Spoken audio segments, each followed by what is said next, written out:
Hello dear students, welcome to the gateway classes. My name is Gulshan Kumar और मैं आपको पढ़ा रहा हूं डिस्क्रीट मैथमेटिक्स। डिस्क्रीट मैथमेटिक्स में हमारी यूनिट चल रही है फंक्शन एंड बुलियन अलजेब्रा। और जैसा कि आप जानते हैं कि इस यूनिट में आपको दो चैप्टर पढ़ने हैं, जिसमें जो फर्स्ट चैप्टर है फंक्शन और सेकंड चैप्टर है बुलियन अलजेब्रा। और अभी हम पढ़ रहे हैं फंक्शन।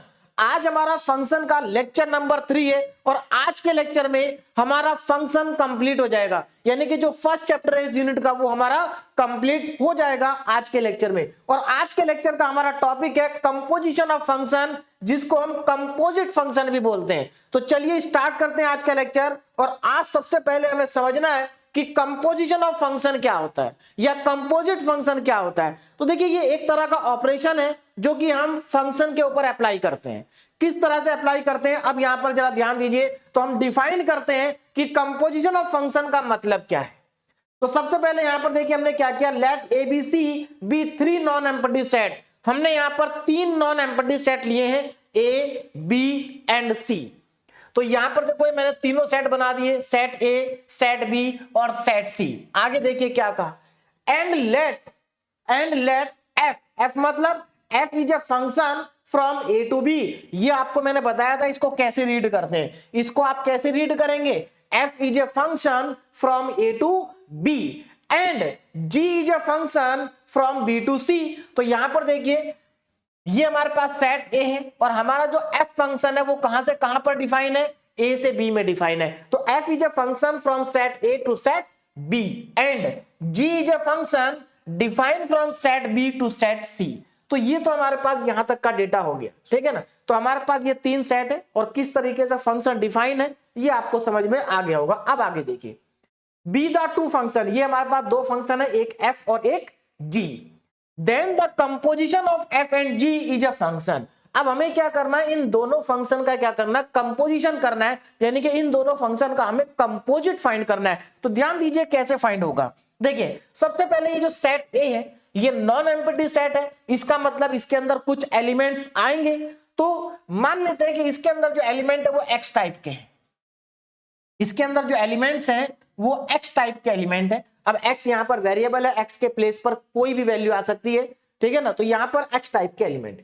अब यहां पर जरा ध्यान दीजिए, अगर इस फंक्शन के अंदर हम एक्स को इनपुट डालेंगे, यानी कि इस फंक्शन के अंदर अगर हम एक्स को डालते हैं तो आपको मिलेगा क्या, आपको मिलेगा F x.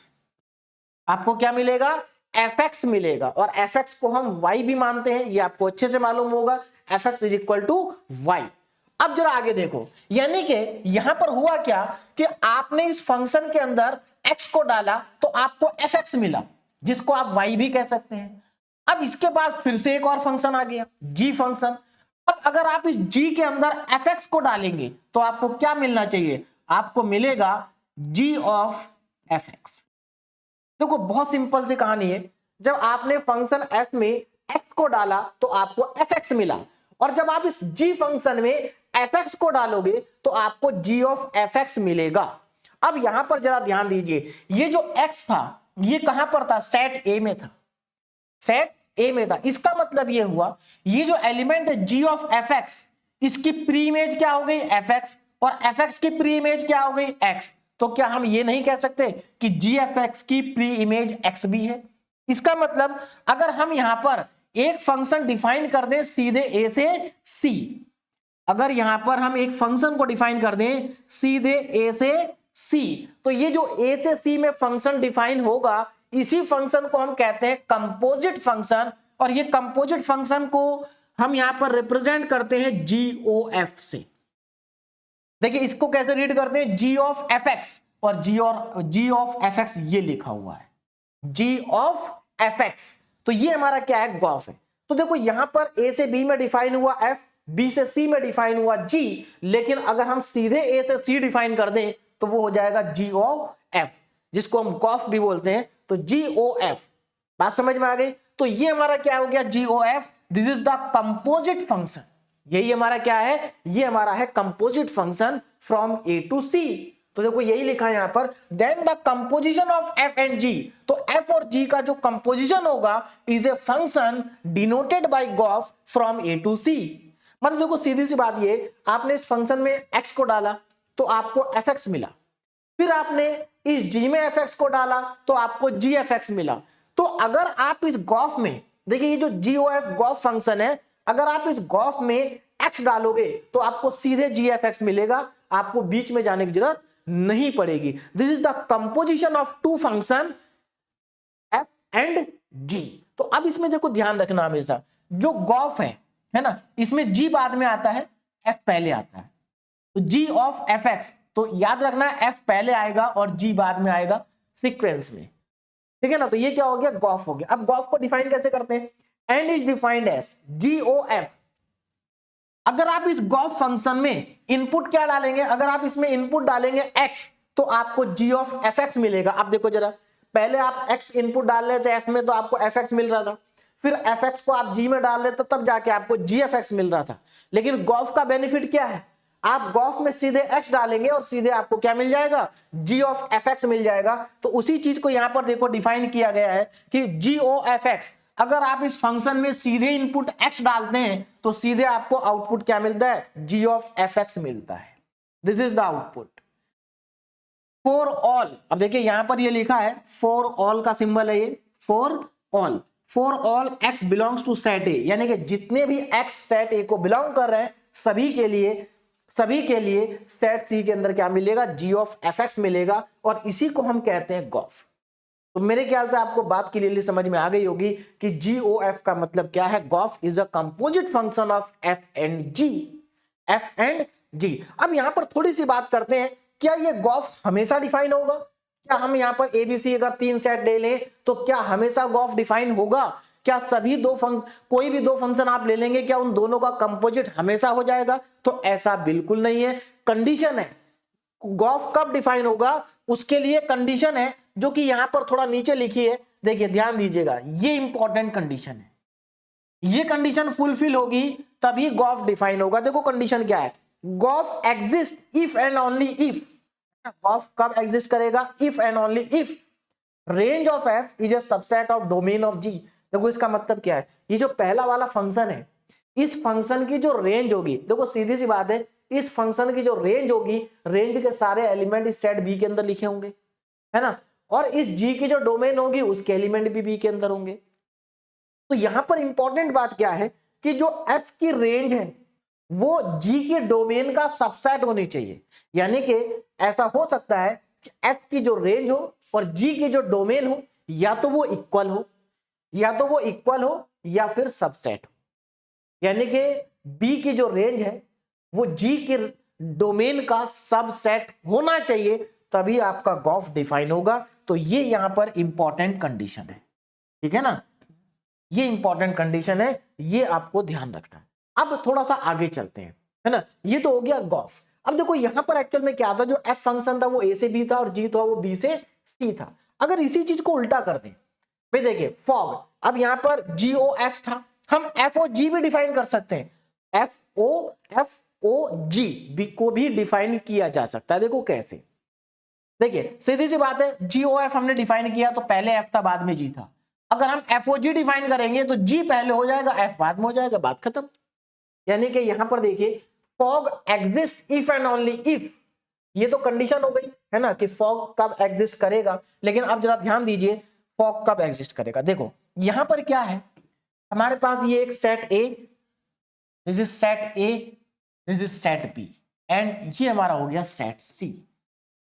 Set A, set B, set C। इस बार क्या है, जो G है वो A से B में डिफाइन है, थोड़ा यहां पर चेंज कर दिया। यहां पर क्या था, जो F था वो A से B था, G B से C था, है ना। यहां पर क्या कर दिया, थोड़ा चेंज कर दिया, जो G है उसको मान लेते हैं वो A से B में डिफाइन है, और जो F है उसको मान लेते हैं कि वो B से C में डिफाइन है। तो जो आपके पास होगा FOG फॉग, ये कहां से कहां डिफाइन हो जाएगा, A से C में डिफाइन हो जाएगा। यानी कि इस तरह से चेंज कर दिया यहां पर। अब देखो जरा, यहां पर जो हमारा G फंक्शन है वो A से B में डिफाइन है, और जो F फंक्शन है वो B से C में डिफाइन है। मान लेते हैं सेट X के अंदर कोई एलिमेंट है X, तो इस X को अगर हम G में डालेंगे, इस X को अगर हम किस में डालेंगे, फंक्शन G के अंदर डालेंगे, तो हमें मिलेगा Gx। क्या मिलेगा, Gx। और इसी gx को जब f के अंदर डालेंगे तो हमें मिलेगा f ऑफ gx, जिसको हम कहेंगे फॉग। तो अगर हम सीधे x को देखिए, सीधे a से c में जो फंक्शन डिफाइन होगा उसको हम कहेंगे फॉग, FOG। तो अगर आप FOG में सीधे x डालेंगे तो आपको क्या मिल जाएगा, f ऑफ gx मिल जाएगा, जिसको आप इस तरीके से भी डिफाइन कर सकते हैं। देखिए यहां मैं थोड़ा नीचे लिख देता हूं, तो f ऑफ g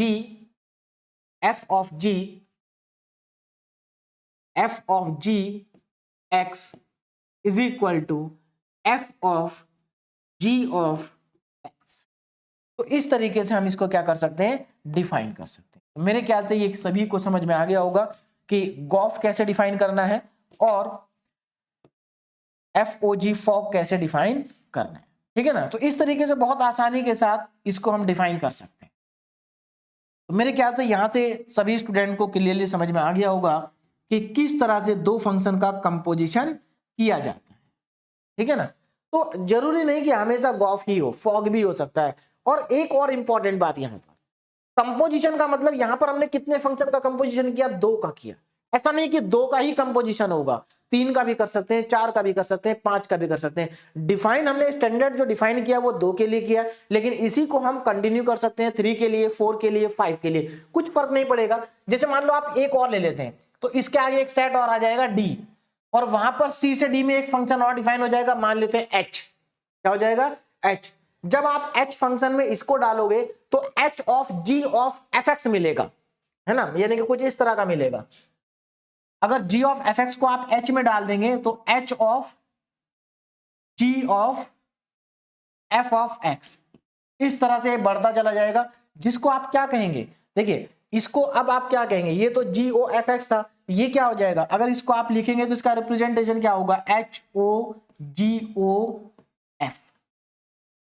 तो ये 3 का कंपोजिशन हो गया, 4 का भी कर सकते हैं, 5 का भी कर सकते हैं, कितने भी फंक्शन का कंपोजिशन कर सकते हैं, ठीक है ना। अब हम इनके ऊपर बेस थोड़ा क्वेश्चन सॉल्व करते हैं ना, तो कंपोजिशन का पूरा कंसेप्ट आपको बहुत अच्छे से क्लियर हो जाएगा। इसके ऊपर बेस करते हैं क्वेश्चन सॉल्व। और एक और सबसे इंपॉर्टेंट बात, ये जो टॉपिक है फंक्शन के अंदर, देखिए इससे पहले फंक्शन के अंदर हम क्या क्या पढ़ चुके हैं, है ना। तो इसके अंदर फंक्शन के अंदर हमने इससे पहले पढ़ा था types of function on the basis of mapping, जहां पर हमने 1 फंक्शन पढ़ा था, ऑन टू फंक्शन पढ़ा था, मैनी वन फंक्शन पढ़ा था, इनटू फंक्शन पढ़ा था, और उनके ऊपर बेस काफी सारे क्वेश्चन भी सॉल्व किए थे। उसके बाद लेक्चर नंबर 2 में हमने पढ़ा था इनवर्स ऑफ ए फंक्शन, यानी कि किसी भी फंक्शन का इनवर्स को कैसे कैलकुलेट किया जाता है। और आज हम पढ़ रहे हैं कंपोजिशन ऑफ फंक्शन। लेकिन एक चीज का ध्यान रखें, आज के लेक्चर में भी हम 1 ऑन टू फंक्शन का यूज करेंगे, इनवर्स का यूज भी करेंगे। तो फिलहाल तो हम कंपोजिशन को समझते हैं अच्छे से कि कंपोजिशन ऑफ फंक्शन क्या है, और उसके ऊपर जो बेस क्वेश्चन है उनको सॉल्व करते हैं, तो पूरा कॉन्सेप्ट आपको अच्छे से क्लियर हो जाएगा। तो चलिए स्टार्ट करते हैं पहले क्वेश्चन से। इंपॉर्टेंट क्वेश्चन है, और यहां से आपको जो ये कंपोजिशन ऑफ फंक्शन का कॉन्सेप्ट है वो और अच्छे से क्लियर होता चला जाएगा। चलिए ध्यान दीजिएगा, क्या है क्वेश्चन, लेट f। अब यहां पर f क्या है, आपके पास एक फंक्शन है f, जो कहां से कहां में डिफाइन है, यहां से यहां, यानी कि एक तरह से ये दे रखा है आपको सेट a और ये दे रखा है आपको सेट b। तो आपका जो फंक्शन f है वो a से b में डिफाइन है। बोलो बात समझ में आ रही है, function f is defined from a to b। तो ये आपका सेट a हो गया और ये आपका सेट b हो गया। एंड g फंक्शन डिफाइन है, g फंक्शन आपका डिफाइन है कहां से कहां में, b से c में। देखो ये b सेम लिखा है, देखो ये भी सेट b है, ये भी सेट b है, यानी कि ये कहां से कहां में डिफाइन है, b से c में डिफाइन। बोलो बात समझ में आ गई। तो देखो आपको देख के ही पता चल गया कि a b c सेट कौन कौन से हैं, क्लियर है। चलिए आगे चलते हैं। बी डिफाइंड एस, अब यहां पर देखो फंक्शन को डिफाइन कर दिया गया। फंक्शन क्या है, कर्ली ब्रैकेट के अंदर लिखा 1, 2, 3, 5, 4, 1। अब कुछ स्टूडेंट को हो सकता है यहां पर कंफ्यूजन हो जाए कि सर ये फंक्शन किस तरीके से लिखा गया। हमने तो आज तक फंक्शन इस तरह से देखे हैं, है ना, y इक्वल टू x या y equal to 2x plus 3, है ना, या fx equal to 2x plus 1। हाँ बिल्कुल, फंक्शन को इसी तरीके से लिखा जाता है, लेकिन ये फंक्शन जो है ऑर्डर्ड पेयर की फॉर्म में लिखा हुआ है। फंक्शन किस में लिखा हुआ है, ऑर्डर्ड पेयर की फॉर्म में, क्योंकि हम लोग पढ़ करके आए हैं कि हमने देखो हमने सबसे पहले क्या पढ़ा था, सेट थ्योरी पढ़ी थी, उसके बाद हमने रिलेशन पढ़ा था। Relation is also a set, है ना, जिसके अंदर ऑर्डर्ड पेयर्स आते हैं। और उसके बाद हमने पढ़ा कि जो फंक्शन है, फंक्शन जो होता है वो is a special type of relation, यानी कि फंक्शन के अंदर भी ऑर्डर्ड पेयर ही आते हैं। जैसे अगर ये फंक्शन है, इस फंक्शन को आप ऑर्डर्ड पेयर की फॉर्म में लिख सकते हैं। जैसे यहां पर मान लेते हैं हमारे पास x की वैल्यू हमें मालूम है 1 2 3 है, तो आप यहां पर x की जगह क्या पुट करोगे 1। जब आप x की जगह 1 पुट करोगे तो आपको fx की वैल्यू कितनी मिलेगी 3, तो आप इसको लिखोगे कैसे 1, 3, देखो बन गया ना ऑर्डर्ड पेयर। तो फंक्शन जो है ऑर्डर्ड पेयर की फॉर्म में भी लिखा जाता है। तो ये फंक्शन यहां पर आपको ऑर्डर्ड पेयर की फॉर्म में दिया गया है। तो ये फंक्शन हमारे पास है in the form of ordered pair. आगे देखो जी, ये भी एक फंक्शन है जो कि ऑर्डर्ड पेयर की फॉर्म में लिखा गया है। आपको यहां से गॉफ और फॉग निकालना है। देखो इसको कैलकुलेट करने के दो मेथड है। एक तो आप मैपिंग डायग्राम बना के डायरेक्ट आंसर लिख सकते हैं, है ना। तो मैं इसको आपको दोनों में एक या दो क्वेश्चन आपको मैं दोनों तरीके से करा देता हूं, जिससे कि आपको पूरा कॉन्सेप्ट जो है वो क्लियर हो जाएगा। तो चलिए स्टार्ट करते हैं। सबसे पहले हम यहां पर देखिए हमें गिवन क्या क्या है उसको देख लेते हैं। ये set A, set B, set C, ये हमें आपको फंक्शन दे। अच्छा एक चीज और यहां पर पहले समझ लेते हैं, जो आपका ये फंक्शन है ऑर्डर्ड पेयर की फॉर्म में लिखा, अगर मैं आपसे पूछूं देखो ये 1, 2, यहां पर ऑर्डर्ड पेयर है 1, 2, इसका मतलब क्या है? इसका मतलब ये है कि f1 की वैल्यू 2 है। देखो जो पहला वाला एलिमेंट होता है वो इनपुट होता है, दूसरा वाला एलिमेंट आउटपुट होता है। तो अगर आप फंक्शन के अंदर 1 पुट करोगे तो आपको 2 मिलेगा। देखो इन ऑर्डर्ड पेयर का मतलब समझ लो अच्छे से। अगर आप फंक्शन में 1 पुट करोगे तो आपको 2 मिलेगा, आप 3 पुट करेंगे तो 5 मिलेगा, 4 पुट करेंगे तो 1 मिलेगा। इसका मीनिंग ये है, यानी कि f1 की वैल्यू 2 है, f3 की वैल्यू 5 है और f4 की वैल्यू 1 है। ये एकदम बेसिक कॉन्सेप्ट है, इनको समझोगे तो क्वेश्चन अच्छे से समझ में आएगा। ये यहां पर लिखा हुआ है। इसका 1, 3 का मतलब क्या है कि अगर आप g में 1 को पुट करोगे तो आपको 3 मिलेगा, अगर आप g में 2 को पुट करोगे तब भी 3 मिलेगा, और अगर आप g में 5 को पुट करोगे तो आपको 1 मिलेगा। तो एक्चुअल में अब आपको समझ में आ गया होगा कि ये जो फंक्शन ऑर्डर्ड पेयर की फॉर्म में लिखा है इसका मतलब क्या है कि अगर आप इनपुट 1 डालोगे तो आउटपुट 2 मिलेगा, इनपुट 3 डालोगे तो 5 मिलेगा, 4 डालोगे तो 1 मिलेगा।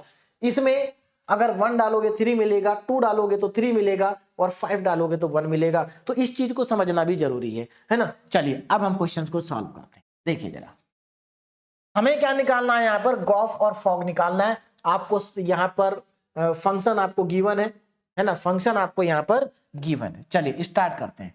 तो सबसे पहले मैं यहां पर क्या करता हूं, जो गिवन है उसको लिख लेते हैं। हमें यहां पर फंक्शन गिवन है f, है ना, ये आपको f। चलिए मैं लिख देता हूं क्या क्या गिवन है। पहले गिवन डेटा लिख लेते हैं। देखिए गिवन क्या क्या आपको जरा ध्यान दीजिए। सबसे पहले आपको गिवन है फंक्शन f, जिसके अंदर 1 3 4 ये एक सेट है, और 1 2 5 ये भी क्या आपके पास सेट है ना। ये सेट ए, ये सेट बी, जी में ये सेट बी, ये सेट सी। तो यहां पर आपको तीनों सेट आपको दे रखे हैं। तो f के बाद में लिख देता हूं यहां पर g। g क्या है? g आपका 1, 2, 5 से डिफाइन है, यानी कि सेट बी हो गया। और यहां पर आ रहा आपके पास 1, 3। ये तो आपको दे रखे हैं दो फंक्शन, है ना, from set A to set B to set C. आगे देखिए और क्या डेटा गिवन है। आपको फंक्शन f भी दिया है। फंक्शन f को जरा ध्यान से देखो, फंक्शन f में क्या है। फंक्शन f आपको दिया है और इसके अंदर पहला ऑर्डर्ड पेयर है 1, 2, दूसरा ऑर्डर्ड पेयर है 3, 5, 3, 5, नेक्स्ट ऑर्डर्ड पेयर है 4, 1। उसके बाद आपको दिया है फंक्शन g, जिसके अंदर पहला ऑर्डर्ड पेयर है 1, 3, दूसरा ऑर्डर्ड पेयर है 2, 3 और तीसरा ऑर्डर्ड पेयर है 5, 1। ये डेटा आपको दिया गया, ठीक है ना। तो मैंने अभी कुछ नहीं किया, सिर्फ जो गिवन डेटा था उसको मैंने लिख दिया है। अब हम आगे चलते हैं। देखिए अब क्या करना है, ध्यान दीजिएगा। अब यहां पर इंपॉर्टेंट शुरू हो जाएगा, है ना। तो ये हमें तो गिवन था। अब हमें निकालना क्या, हमें निकालना गॉफ और फॉग। बहुत सिंपल है, कैसे निकालेंगे देखिए। पहला पार्ट हमें यहां पर निकालना है गॉफ, है ना। अब यहां पर एक चीज ध्यान देना, अब यहां पर इंपॉर्टेंट बात सुनो ध्यान से। देखिए क्या मैंने आपको बताया था पहली बात आप यहां पर ये देखिए, क्या गॉफ और फॉग डिफाइन होगा, क्योंकि हमें यहां पर गॉफ और फॉग को कैलकुलेट करना है। तो पहले ये चेक कर लेते हैं क्या गॉफ और फॉग डिफाइन भी है या नहीं है। देखिए ध्यान से, देखिए कंडीशन क्या थी, गॉफ कब डिफाइन होगा, गॉफ तब डिफाइन होगा, देखो कंडीशन पे ध्यान दो, गॉफ तब डिफाइन होगा, gof exist if and only if अगर एफ की रेंज और जी की डोमेन बराबर होगी। जरा चेक करो यहां पर एफ की रेंज देखो क्या 1 to 5 और जी की डोमेन क्या 1 to 5, देखो दोनों क्या है, सेम है। इसका मतलब एफ की जो रेंज है वो सबसेट होगी किसकी, जी के डोमेन की, क्योंकि देखो यहां पर दोनों सेट इक्वल है और आपको मालूम है कोई भी सेट अपने आप का सबसेट होता है। तो इसका मतलब यहां पर देखिए, इसका मतलब ये हुआ कि यहां पर जो आपके पास रेंज है, रेंज ऑफ एफ क्या है 1, 2, 5, एफ की रेंज है 1, 2, 5। और अगर मैं बात करूं डोमेन की, जी की जो डोमेन है, क्योंकि आप गॉफ को डिफाइन करने वाले हैं, तो जी की जो डोमेन है वो भी 1, 2, 5 है। तो दिस इंप्लाइज दैट, इसका मतलब ये हुआ कि जो रेंज है एफ की वो सबसेट है डोमेन ऑफ जी का। देखिए यहां पर मैं सिर्फ आपको समझाना चाह रहा हूं कॉन्सेप्ट को, नहीं तो ये आपको यहां पर करना जरूरी नहीं है। क्यों, क्योंकि आपसे गॉफ और फॉग पूछा है, तो जब आपसे गॉफ और फॉग पूछा है तो गॉफ और फॉग डिफाइन होगा, इसीलिए पूछा है। आपसे कहा नहीं गया है कि देखिए अगर इसी क्वेश्चन में इस तरह से पूछा होता कि चेक करो कि गॉफ और फॉग एग्जिस्ट करेगा या नहीं करेगा, और अगर एग्जिस्ट करेगा तो कैलकुलेट करिए गॉफ और फॉग। इस क्वेश्चन को आपको इस तरीके से भी पूछा जा सकता है। तो मैं आपको ये बताना चाह रहा हूं कि आप कैसे प्रूव करेंगे कि गॉफ और फॉग एग्जिस्ट करेगा या नहीं करेगा। तो कुछ नहीं करना है, आपको सिर्फ ये बता देना है कि जो एफ की रेंज है वो जी के डोमेन का सबसेट है। आप देख सकते हैं इसकी रेंज 1 to 5 है, इसके डोमेन 1 to 5 है। इसका मतलब रेंज जो है वो जी का क्या हो गया, सबसेट हो गया। और इसका मतलब ये है कि गॉफ एग्जिस्ट करेगा, गॉफ एग्जिस्ट, है ना। इसका मतलब गॉफ एग्जिस्ट करेगा। और अगर गॉफ एग्जिस्ट करेगा तो उसको कैलकुलेट कैसे किया जाएगा। अब यहां पर क्वेश्चन आता है कि एग्जिस्ट करेगा तो कैलकुलेट कैसे करेंगे।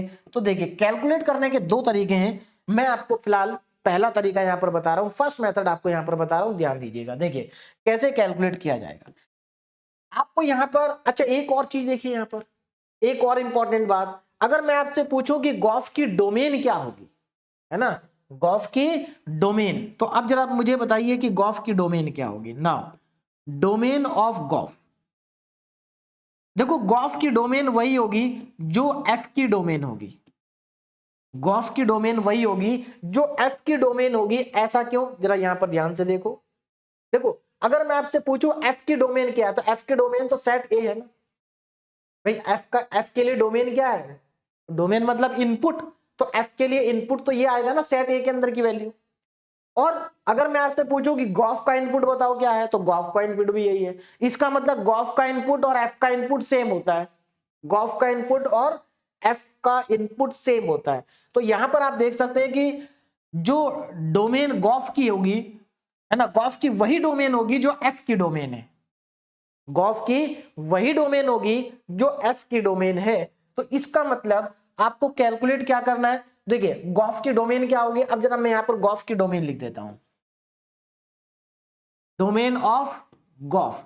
तो इसका मतलब ये हुआ कि गॉफ की डोमेन जब एफ की डोमेन के इक्वल है, और एफ की डोमेन क्या है 1, 3, 4, 1, 3, 4, this is a domain of gof. देखिए यहां पर आप ऐसा मत सोचिए क्वेश्चन बहुत बड़ा हो जाएगा। एक्चुअल में ये मैंने कुछ करा नहीं, केवल गिवन पार्ट लिखा। आप इसको लिखना चाहे लिख सकते हैं, नहीं लिखना चाहे ना लिखे। यहां तक मैंने ये आपको बताया है कि आप कैसे प्रूव करेंगे कि गॉफ एग्जिस्ट करता है या नहीं करता, जो कि इस क्वेश्चन के आंसर का पार्ट नहीं है, क्योंकि हमसे यहां पर ये पूछा ही नहीं गया कि आप ये प्रूव करिए कि गॉफ एग्जिस्ट करेगा या नहीं करेगा। हमसे सीधे गॉफ पूछा है, इसका मतलब गॉफ एग्जिस्ट करेगा और हम सीधे गॉफ निकाल सकते हैं। यानी कि आप अपने आंसर को यहां से स्टार्ट कर सकते हैं। इतना पार्ट मैंने आपको सिर्फ एडिशनल बताया है कॉन्सेप्ट को समझाने के लिए।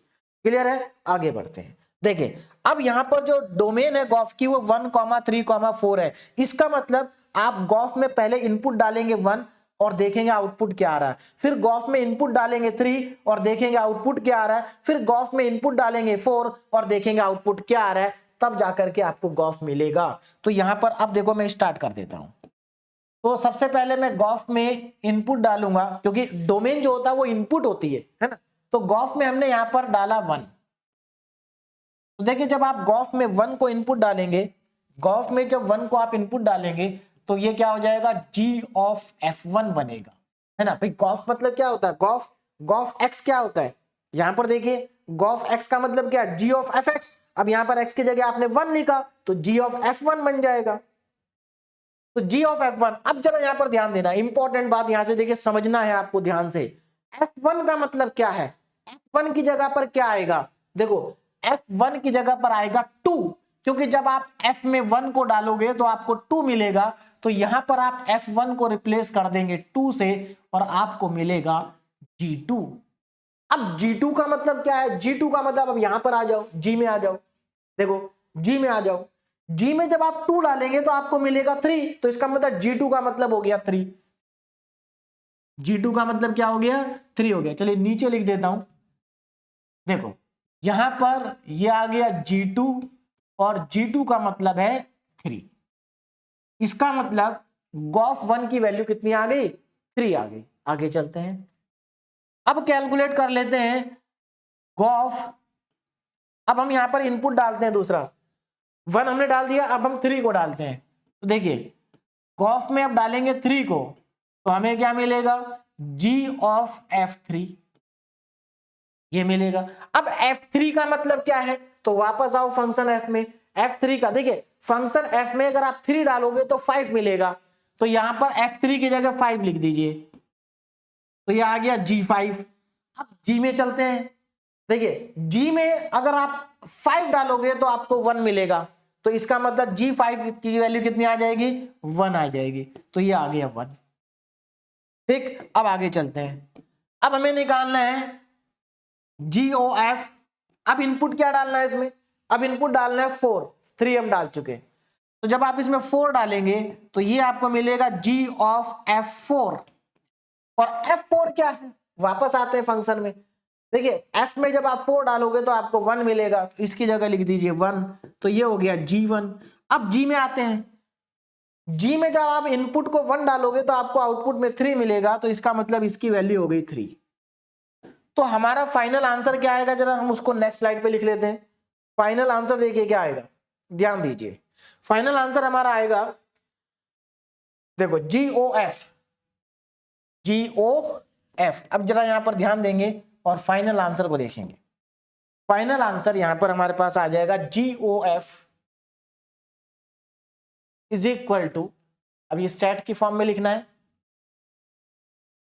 GOF इज इक्वल टू, अब यहां पर जरा ध्यान दो, देखो गॉफ में जब आपने 1 डाला तो आपको 3 मिला, इसका मतलब पहला ऑर्डर पेयर बनेगा 1,3। भाई इन ऑर्डर पेयर एक्चुअल में है क्या, input comma output, input comma output. यहां पर input 1 output 3, input 3 output 1, input 4 output 3। तो इनपुट कॉमा आउटपुट, तो पहले में बनेगा 1,3, 1,3 कॉमा, दूसरा क्या है 3,1, तो यहां पर आ जाएगा 3,1। और नेक्स्ट क्या है, 3 डालने पे 1 मिला, 4 डालने पे 3 मिला, तो 4,3। तो हमारा एक पार्ट तो आ गया, और मेरे ख्याल से सभी स्टूडेंट को समझ में भी आ गया होगा कि किस तरीके से हमें कैलकुलेट करना है। आगे देखिए, और क्या निकालना था, अभी निकालना था हमें यहां पर फर्ब FOG, है ना, FOG, यानी कि सेकंड पार्ट में फर्ब निकालना। अब आप यहां पर देखो, जैसे हमने गॉफ एग्जिस्ट करेगा या नहीं करेगा हमने चेक किया था, इसी तरह से हम फॉग को भी चेक कर सकते हैं। देखिए गॉफ कब एग्जिस्ट करता है, जब हमारे f की रेंज सबसेट हो g के डोमेन के। अब यहां पर फॉग की बात आ रही है, अब देखो फॉग की बात आ रही है, तो हम अब रेंज लिखेंगे g की, रेंज किसकी आ जाएगी, g की। जब आप फॉग की बात करेंगे तो ये तो हमारा आंसर हो गया पहले वाले पार्ट का। अब यहां पर जरा ध्यान देखिए, जब आप बात करेंगे फॉग की, किसकी बात करेंगे, फॉग की, तो देखो क्या आएगा, तो यहां पर रेंज हम लिखेंगे किसकी, रेंज लिखी जाएगी जी की। जी की रेंज देखो क्या है, जी की रेंज है आपकी 1,3, 1, अच्छा अब जी की रेंज लिखेंगे और डोमेन किसकी लिखेंगे, डोमेन लिखेंगे एफ की। अब यहां पर जरा एफ की डोमेन देखो, एफ की डोमेन, एफ की डोमेन कितनी है 1,3,4, 1,3,4। अब ध्यान दो कि फॉग एग्जिस्ट कब करेगा, इसके लिए वापस चलते हैं यहां पर। Fog exist if and only if, अगर जी की रेंज है ना एफ के डोमेन का सबसेट हो। देखते हैं जरा ऐसा है कि नहीं है। जी की रेंज, जी की रेंज और एफ के डोमेन, यानी कि जी की जो रेंज है वो सबसेट होना चाहिए एफ के डोमेन का। देखो ये 1,3,4 है, ये 1,3 है, इसका मतलब 1,3 इज सबसेट ऑफ 1,3,4। तो यहां से हमें क्या पता चला, this implies that range of G is a subset of domain of F, यानी कि जी की जो रेंज है वो डोमेन और एफ की जो डोमेन है, तो रेंज जो है जी की वो सबसेट है डोमेन ऑफ एफ का। इसका मतलब this implies that fog exist. Again it is not a part of question. मैंने ये आपको सिर्फ एडिशनल बताया जिससे आपको अगर क्वेश्चन में पूछ लिया जाए तो आपको समझ में आ जाए। तो यहां पर पूरा कॉन्सेप्ट ये है कि आप कैसे प्रूव करेंगे कि फॉग एग्जिस्ट करता है या नहीं करता है, गॉफ एग्जिस्ट करता है या नहीं करता है। ठीक है, अब हम बढ़ते हैं आगे। अब यहां पर देखेंगे हम, यहां पर अब हमें देखना यह है कि इसमें जो फॉग है उसकी डोमेन क्या होगी, है ना, फॉग की डोमेन क्या होगी। तो यहां पर जरा ध्यान दीजिए, domain of f o g is equal to, देखिए एफ ओ जी की डोमेन क्या होनी चाहिए, इसकी डोमेन वही होगी जो जी की डोमेन होगी। देखो जैसे यहां था ना कि भाई गॉफ की डोमेन क्या होगी, तो गॉफ की डोमेन वही थी जो डोमेन एफ की थी। सिमिलरली यहां पर फॉग की डोमेन वही होगी जो डोमेन जी की है। तो पहले मैं यहां पर लिख देता हूं, एक मिनट, यहां पर लिख लेते हैं domain of fog equal to domain of G. अब जी की डोमेन क्या है, जी में चलते हैं वापस, जी की डोमेन है 1,2,5, 1,2,5। इसका मतलब ये हुआ कि जो फॉग की डोमेन है वो 1,2,5 है। This is the domain of fog. अब आगे बढ़ते हैं, देखिए अब जरा ध्यान देना, डोमेन हमें पता चल गई तो हमें क्या करना है, फॉग में एक बार 1 डालना, एक बार 2 डालना, एक बार 3 डालना और देखना आउटपुट क्या आएगा। तो अब यहां पर स्टार्ट करते हैं ना।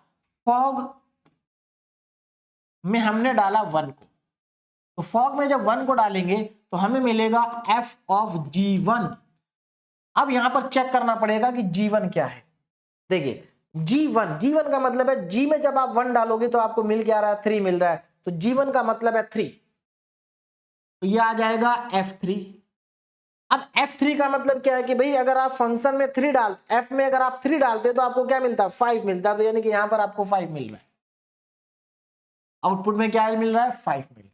आगे चलते हैं, देखिए नेक्स्ट, अब मैं यहां पर निकालने जा रहा हूं, अगर हम फॉग में इनपुट डालें 2, तो 2 इनपुट डालने पे क्या मिलेगा, तो 2 इनपुट जब आप डालेंगे तो देखिए एफ ऑफ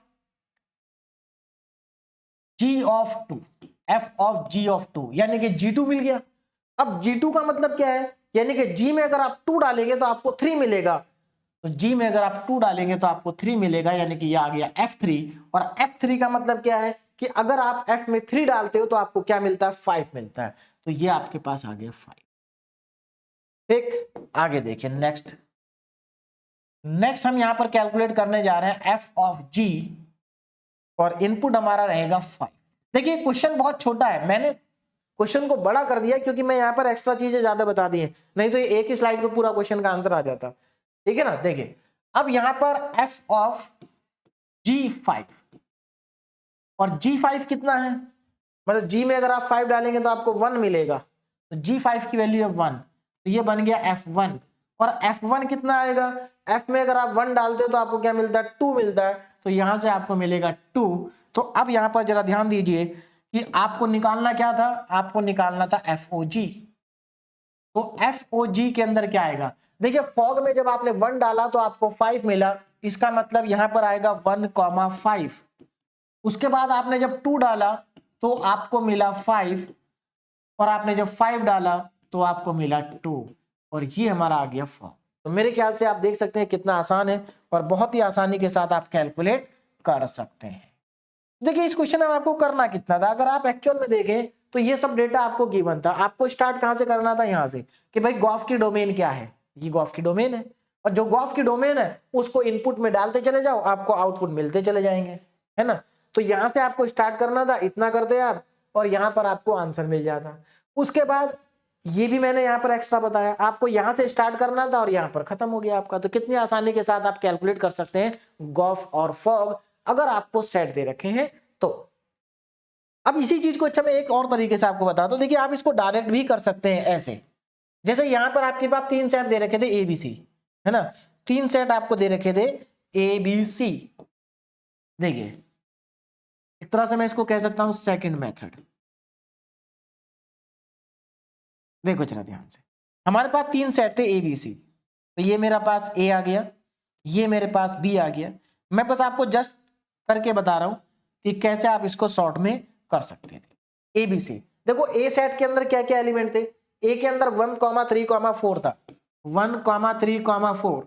सेट B के अंदर कौन कौन से एलिमेंट है, 1, 2, 5, यहां पर आ जाएगा 1, 2, 5। और सेट C के अंदर कौन कौन से एलिमेंट है, सेट C के अंदर एलिमेंट है 1, 3। ये लीजिए 1, 3। देखो मैं डायरेक्ट दिखाता हूं डायरेक्ट आंसर कैसे आता है। देखिए अब यहां पर जरा ध्यान दें, फंक्शन की मैपिंग देखो जरा, ये फंक्शन f और ये है जी f। देखो 1 की मैपिंग किससे, 2 से। देखो इनपुट 1 डालोगे तो आउटपुट 2 मिलेगा ना, इसका मतलब 1 की मैपिंग 2 से है। तो 1 की मैपिंग 2 से, 3 की कॉमे 1 की मैपिंग किससे है, 2 से है, ये लीजिए। फिर उसके बाद 3 की मैपिंग 5 से है, 3 मैप हो रहा 5 से। उसके बाद 4 की मैपिंग 1 से है, 4 मैप हो रहा 1 के साथ में, ये लीजिए। ये हो गया मैपिंग डायग्राम। आगे चलते हैं, अब यहां पर ये तो हमारे पास सेट A, ये B, ये C, यहां पर F है और यहां पर G है। अब जरा आगे देखो ना, आगे देखिए, उसके बाद G में आते हैं। 1 की मैपिंग 3 से है, 1 की मैपिंग 3 से है, ये लीजिए। आगे चलते हैं, 2 की मैपिंग 3 से है, 2 की मैपिंग भी 3 से है, ये लीजिए। उसके बाद आगे चलते हैं, 5 की मैपिंग 1 से है, 5 की मैपिंग 1 से है, ये लीजिए। अब यहां पर जरा ध्यान से देखो, देखो हम सीधे यहां से क्या लिख सकते हैं, हम यहां से सीधे लिख सकते हैं गॉफ और सीधे लिख सकते हैं फॉग। देखो पहले मैं गॉफ लिख रहा हूं, ये एक्चुअल में डायग्राम बना है इसके लिए, गॉफ के लिए। देखो यहां पर क्या है, 1 की मैपिंग किससे हुई, 2 से, और 2 की मैपिंग किससे है, 3 से। तो अगर आप डायरेक्ट देखो तो 1 से 2 गए, 2 से 3 गए, तो अगर हमें तो गॉफ में सीधे उधर जाना है ना, तो आपको जब सीधे इधर से उधर जाना है तो आप 1 से 2 गए, 2 से 3 गए, तो आप सीधे सीधे 1 से 3 भी तो जा सकते हैं। इसका मतलब ये हुआ ना, आप 1 से पहले 2 गए, फिर 2 से आप 3 गए, तो अल्टीमेटली आप 1 से कहां पहुंचे, 3 में। तो देखो आप 1 से कहां पहुंचे, 3 में। आगे देखो नेक्स्ट, फिर देखो 3 से आप पहले गए 5 पे, और फिर 5 से आप गए 1 पे, तो अल्टीमेटली आप 3 से स्टार्ट हुए और पहुंचे कहां, 1 पे। तो देखो 3,1 आ गया। फिर आपने बात की नेक्स्ट एलिमेंट 4 की, 4 से आप पहले गए 1 पे, फिर 1 से कहां पहुंचे, देखो 1 से पहुंचे आप अगेन 3 पे। इसका मतलब आप 4 से आप चले और पहुंच गए आप 3 पे, तो 4 कॉमा क्या आ गया, 3 आ गया। तो आप क्रॉस चेक करके देखिए, डायरेक्ट वही आंसर आ रहा है, मैपिंग डायग्राम, ठीक है ना। अब ये फॉग, और फॉग के लिए क्या होगा, अलग से एक और डायग्राम बनाना पड़ेगा, अलग से एक और डायग्राम आपको बनाना पड़ेगा। तो आप यहां पर मैपिंग की तरह से भी इसको कर सकते हैं। फिलहाल मैं इसको यहां से रफ कर रहा हूं, एक ही मेथड सफिशिएंट है, बस मैंने आपको कॉन्सेप्ट समझा दिया है कि आप इसको डायरेक्ट भी कर सकते हैं, कोई प्रॉब्लम नहीं आएगी, है ना। चल अब हम थोड़ा सा आगे चलते हैं और नेक्स्ट क्वेश्चन को सॉल्व करते हैं। तो यहां तक मेरे ख्याल से सभी स्टूडेंट को, किसी को कोई दिक्कत समझने में नहीं आई होगी। अब नेक्स्ट क्वेश्चन देखिए, now find the composition mapping gof if f is r to r is given by। देखो यहां पर क्या हमें कंपोजिशन मैपिंग निकालनी है, गॉफ की, गॉफ निकालना है, यानी कि हमें यहां पर f जो है वो फंक्शन डिफाइन है कहां से कहां में, रियल नंबर से रियल नंबर, यहां पर आर का मतलब है रियल नंबर, और एफ एक्स आपको दे रखा है, जी फंक्शन डिफाइन है, ये भी रियल से रियल में डिफाइन है, और जी एक्स भी आपको दे रखा है, और आपसे कंपोजिशन मैपिंग पूछी है। तो पहले तो यहां पर जो गिवन है मैं उसको लिख लेता हूं। देखिए क्या क्या दिया गया है, ध्यान दीजिए, आपको यहां पर गिवन है, पहला फंक्शन आपको गिवन है यहां पर एफ, जो कि आपका आर से आर में डिफाइन है, आर से आर में डिफाइन है, और आर से आर में डिफाइन है, और एफ एक्स आपको दे रखा है ई की पावर में एक्स। उसके बाद दूसरा फंक्शन आपको दे रखा है जी, जो कि आर से आर में ही डिफाइन है, और जी एक्स आपको दे रखा है साइन एक्स के बराबर, ठीक है ना। तो हमसे कहा कि कंपोजिशन मैपिंग इसकी करनी है, तो चलिए पहले मैपिंग डायग्राम, क्योंकि मैपिंग यहां पर पूछी है तो हम यहां पर मैपिंग डायग्राम से इसको करते हैं। देखिए यहां पर क्या है, जो फंक्शन एफ है वो आर से आर में डिफाइन है, तो हम यहां पर फंक्शन हमारे पास ये मान लीजिए, एक सेट हमारे पास ये आ गया ए, दूसरा सेट हमारे पास ये आ गया बी, ठीक है ना, ये हमारे पास क्या आ गया, दूसरा सेट आ गया, और तीसरा सेट मान लीजिए ये आ गया हमारे पास सी, ये लीजिए ये हमारे पास आ गया तीसरा। अब जरा देखो क्वेश्चन के अकॉर्डिंग, क्वेश्चन क्या कह रहा है उसको ध्यान से समझेंगे। देखिए क्वेश्चन में ये कहा गया है कि find the composition mapping of F R T R, हमें यहाँ पर कंपोजिशन मैपिंग निकालनी है गॉफ की। फंक्शन हमारा आर से आर में डिफाइन है, पहला फंक्शन हमारा जो एफ है वो ये रहा, ये एफ फंक्शन है जो कि आर से आर में, देखिए ये भी सेट रियल नंबर का है, ये भी सेट रियल नंबर का है, ये भी सेट रियल नंबर का है, ये हमारे पास एबीसी 3 क्या हो गए, सेट हो गए, ठीक है। अब यहां पर देखो इस फंक्शन में एक्चुअल में हुआ क्या, इस फंक्शन में जब इनपुट डाला x तो आउटपुट मिला e की पावर x, यानी कि इस फंक्शन के अंदर जब हमने इनपुट डाला x तो हमें मिला fx, और fx की वैल्यू यहां पर क्या दी है, e की पावर x दी गई है, e की पावर x दी गई है। बोलो बात समझ में आ रही है, यानी कि f में जब हमने इनपुट डाला x तो हमें मिला e की पावर में x, क्या मिला, e की पावर में x। उसके बाद g फंक्शन डिफाइन है, जी फंक्शन डिफाइन है, ये हमारा जी है ना, ये भी आर से आर में डिफाइन है, ये भी आर का रियल नंबर का सेट है, यहां पर भी रियल नंबर का सेट है। तो यहां पर जब जी में ई की पावर एक्स को डाला तो मिला साइन एक्स, क्या मिला, साइन एक्स मिल गया। बोलो बात समझ में आ गई। अब यहां पर एक बात को ध्यान दीजिए, जब एक्स को डाला तो ई की पावर एक्स मिला, इसका मतलब ये एफ एक्स है, और जब यहां पर इसमें जी में ई की पावर को एक्स डाला तो हमें साइन एक्स मिला, मतलब जी एक्स हमें मिल गया। अब यहां पर जरा ध्यान से देखो, देखिए यहां पर अगर आप ध्यान दें, हमसे पूछा क्या है, हमसे पूछा सीधे कि अगर हम सीधे ए से कहां चले जाएं, सी में चले जाएं, तो यहां पर क्या डिफाइन होगा, गॉफ डिफाइन होगा, तो हमें हमारी ये गॉफ की मैपिंग हो गई, गॉफ की क्या हो गई, मैपिंग हो गई। अब यहां पर जरा ध्यान दीजिए, जो गॉफ होगा वो एक्चुअल में, अगर मैं गॉफ को बात करूं, गॉफ में अगर हम इनपुट डाल दें x तो हमें क्या मिलेगा, g ऑफ fx मिलेगा, और fx कितना है यहाँ पर, fx है e की पावर x, तो इसका मतलब यहां पर मिल गया g e की पावर x, fx की जगह पुट कर दो e की पावर में x। अब यहां जरा ध्यान देना, अब इसमें g में अगर हम e की पावर x इनपुट डालेंगे तो हमें क्या मिलेगा, हमें साइन x नहीं मिलेगा, एक्चुअल में हमें मिलेगा साइन e की पावर में x, क्योंकि देखो gx तो पहले से साइन x था, जब आपने इस gx में इनपुट में x के प्लेस पर e की पावर x को डालोगे तो साइन e की पावर x आपको मिलेगा। तो इसका मतलब यहां पर अगर आप इस फंक्शन में देखो, ध्यान से देखो, इस फंक्शन में अगर आप x की जगह पर e की पावर x लिख देंगे तो यहां भी e की पावर x आएगा, यहां भी e की पावर x आएगा, इसका मतलब आपको मिलेगा क्या, साइन e की पावर x, और यही है हमारा गॉफ, यही हमारा क्या है, गॉफ है, और यही हमसे पूछा था। तो बहुत सिंपल सा क्वेश्चन है और यूनिवर्सिटी एग्जाम में आ चुका है ना, तो बहुत ही आसान क्वेश्चन, कुछ नहीं करना आपको, ये तो सिर्फ मैपिंग मैंने बना के आपको दिखा दी है ना, क्योंकि यहाँ पर बोला था कंपोजिशन मैपिंग, तो हमने उसको मैपिंग डायग्राम से शो कर दिया, वरना आपको इतना ही काम करना है, अगर आप इतना भी कर देंगे तो भी आपको फुल मार्क्स मिलेंगे, क्योंकि ये 2 ही नंबर का क्वेश्चन है, लॉन्ग क्वेश्चन ये नहीं है। तो यहाँ पर ये क्वेश्चन भी हमारा क्या हो गया, कंप्लीट हो गया। अब थोड़ा सा आगे चलते हैं, देखिए नेक्स्ट क्वेश्चन नंबर 3, यहां पर हमें 3 सेट दिए गए ए बी सी, है ना, ए में 1 2 3 है, बी में a, b है, 5 6 7 है, जो फंक्शन एफ है वो ए से बी में डिफाइन है और एफ हमें दे भी रखा है, जी बी से सी में डिफाइन है, ये हमें दे रखा है। हमें जो है कंपोजिशन मैपिंग निकालनी है एफ और जी की, है ना। चलिए अब इस डायग्राम को अगेन आपको क्या करना है, यहां पर इसका कंपोजिट फंक्शन को कैलकुलेट करना, find the composition of F and g. हमें एफ और जी का क्या करना है, कंपोजिशन करना है। चलिए अब इस क्वेश्चन को मैं आपको, चलिए एक बार फिर से इसको मैं दो मेथड से आपको करा देता हूं प्रॉपर तरीके से। देखिए फर्स्ट मेथड तो आप ये लगा सकते हैं यहां पर, है ना। उसके बाद हम एक ही मेथड लगाएंगे सभी क्वेश्चन में। तो ध्यान दीजिएगा, एक बार ध्यान से समझिए एक्चुअल में है क्या। हमें यहाँ पर तीन सेट दे रखे हैं ए बी सी, मैं तीनों सेट को यहाँ पर बना देता हूं, है ना। ये हमारा रहा set A, this is set ए, ठीक। यहां पर मैंने ले लिया सेट बी, ये हमारा सेट बी, और ये हमारा सेट सी। अब जरा ध्यान देंगे, सेट ए बी सी मैंने यहां पर तीन सेट ले लिए, set A, set B, set C. अब देखो क्वेश्चन में क्या कहा गया उसको ध्यान से देखते हैं। सेट ए के अंदर एलिमेंट है 1, 2, 3, सेट बी के अंदर एलिमेंट है ए, बी, और सेट सी के अंदर एलिमेंट है 5, 6, 7।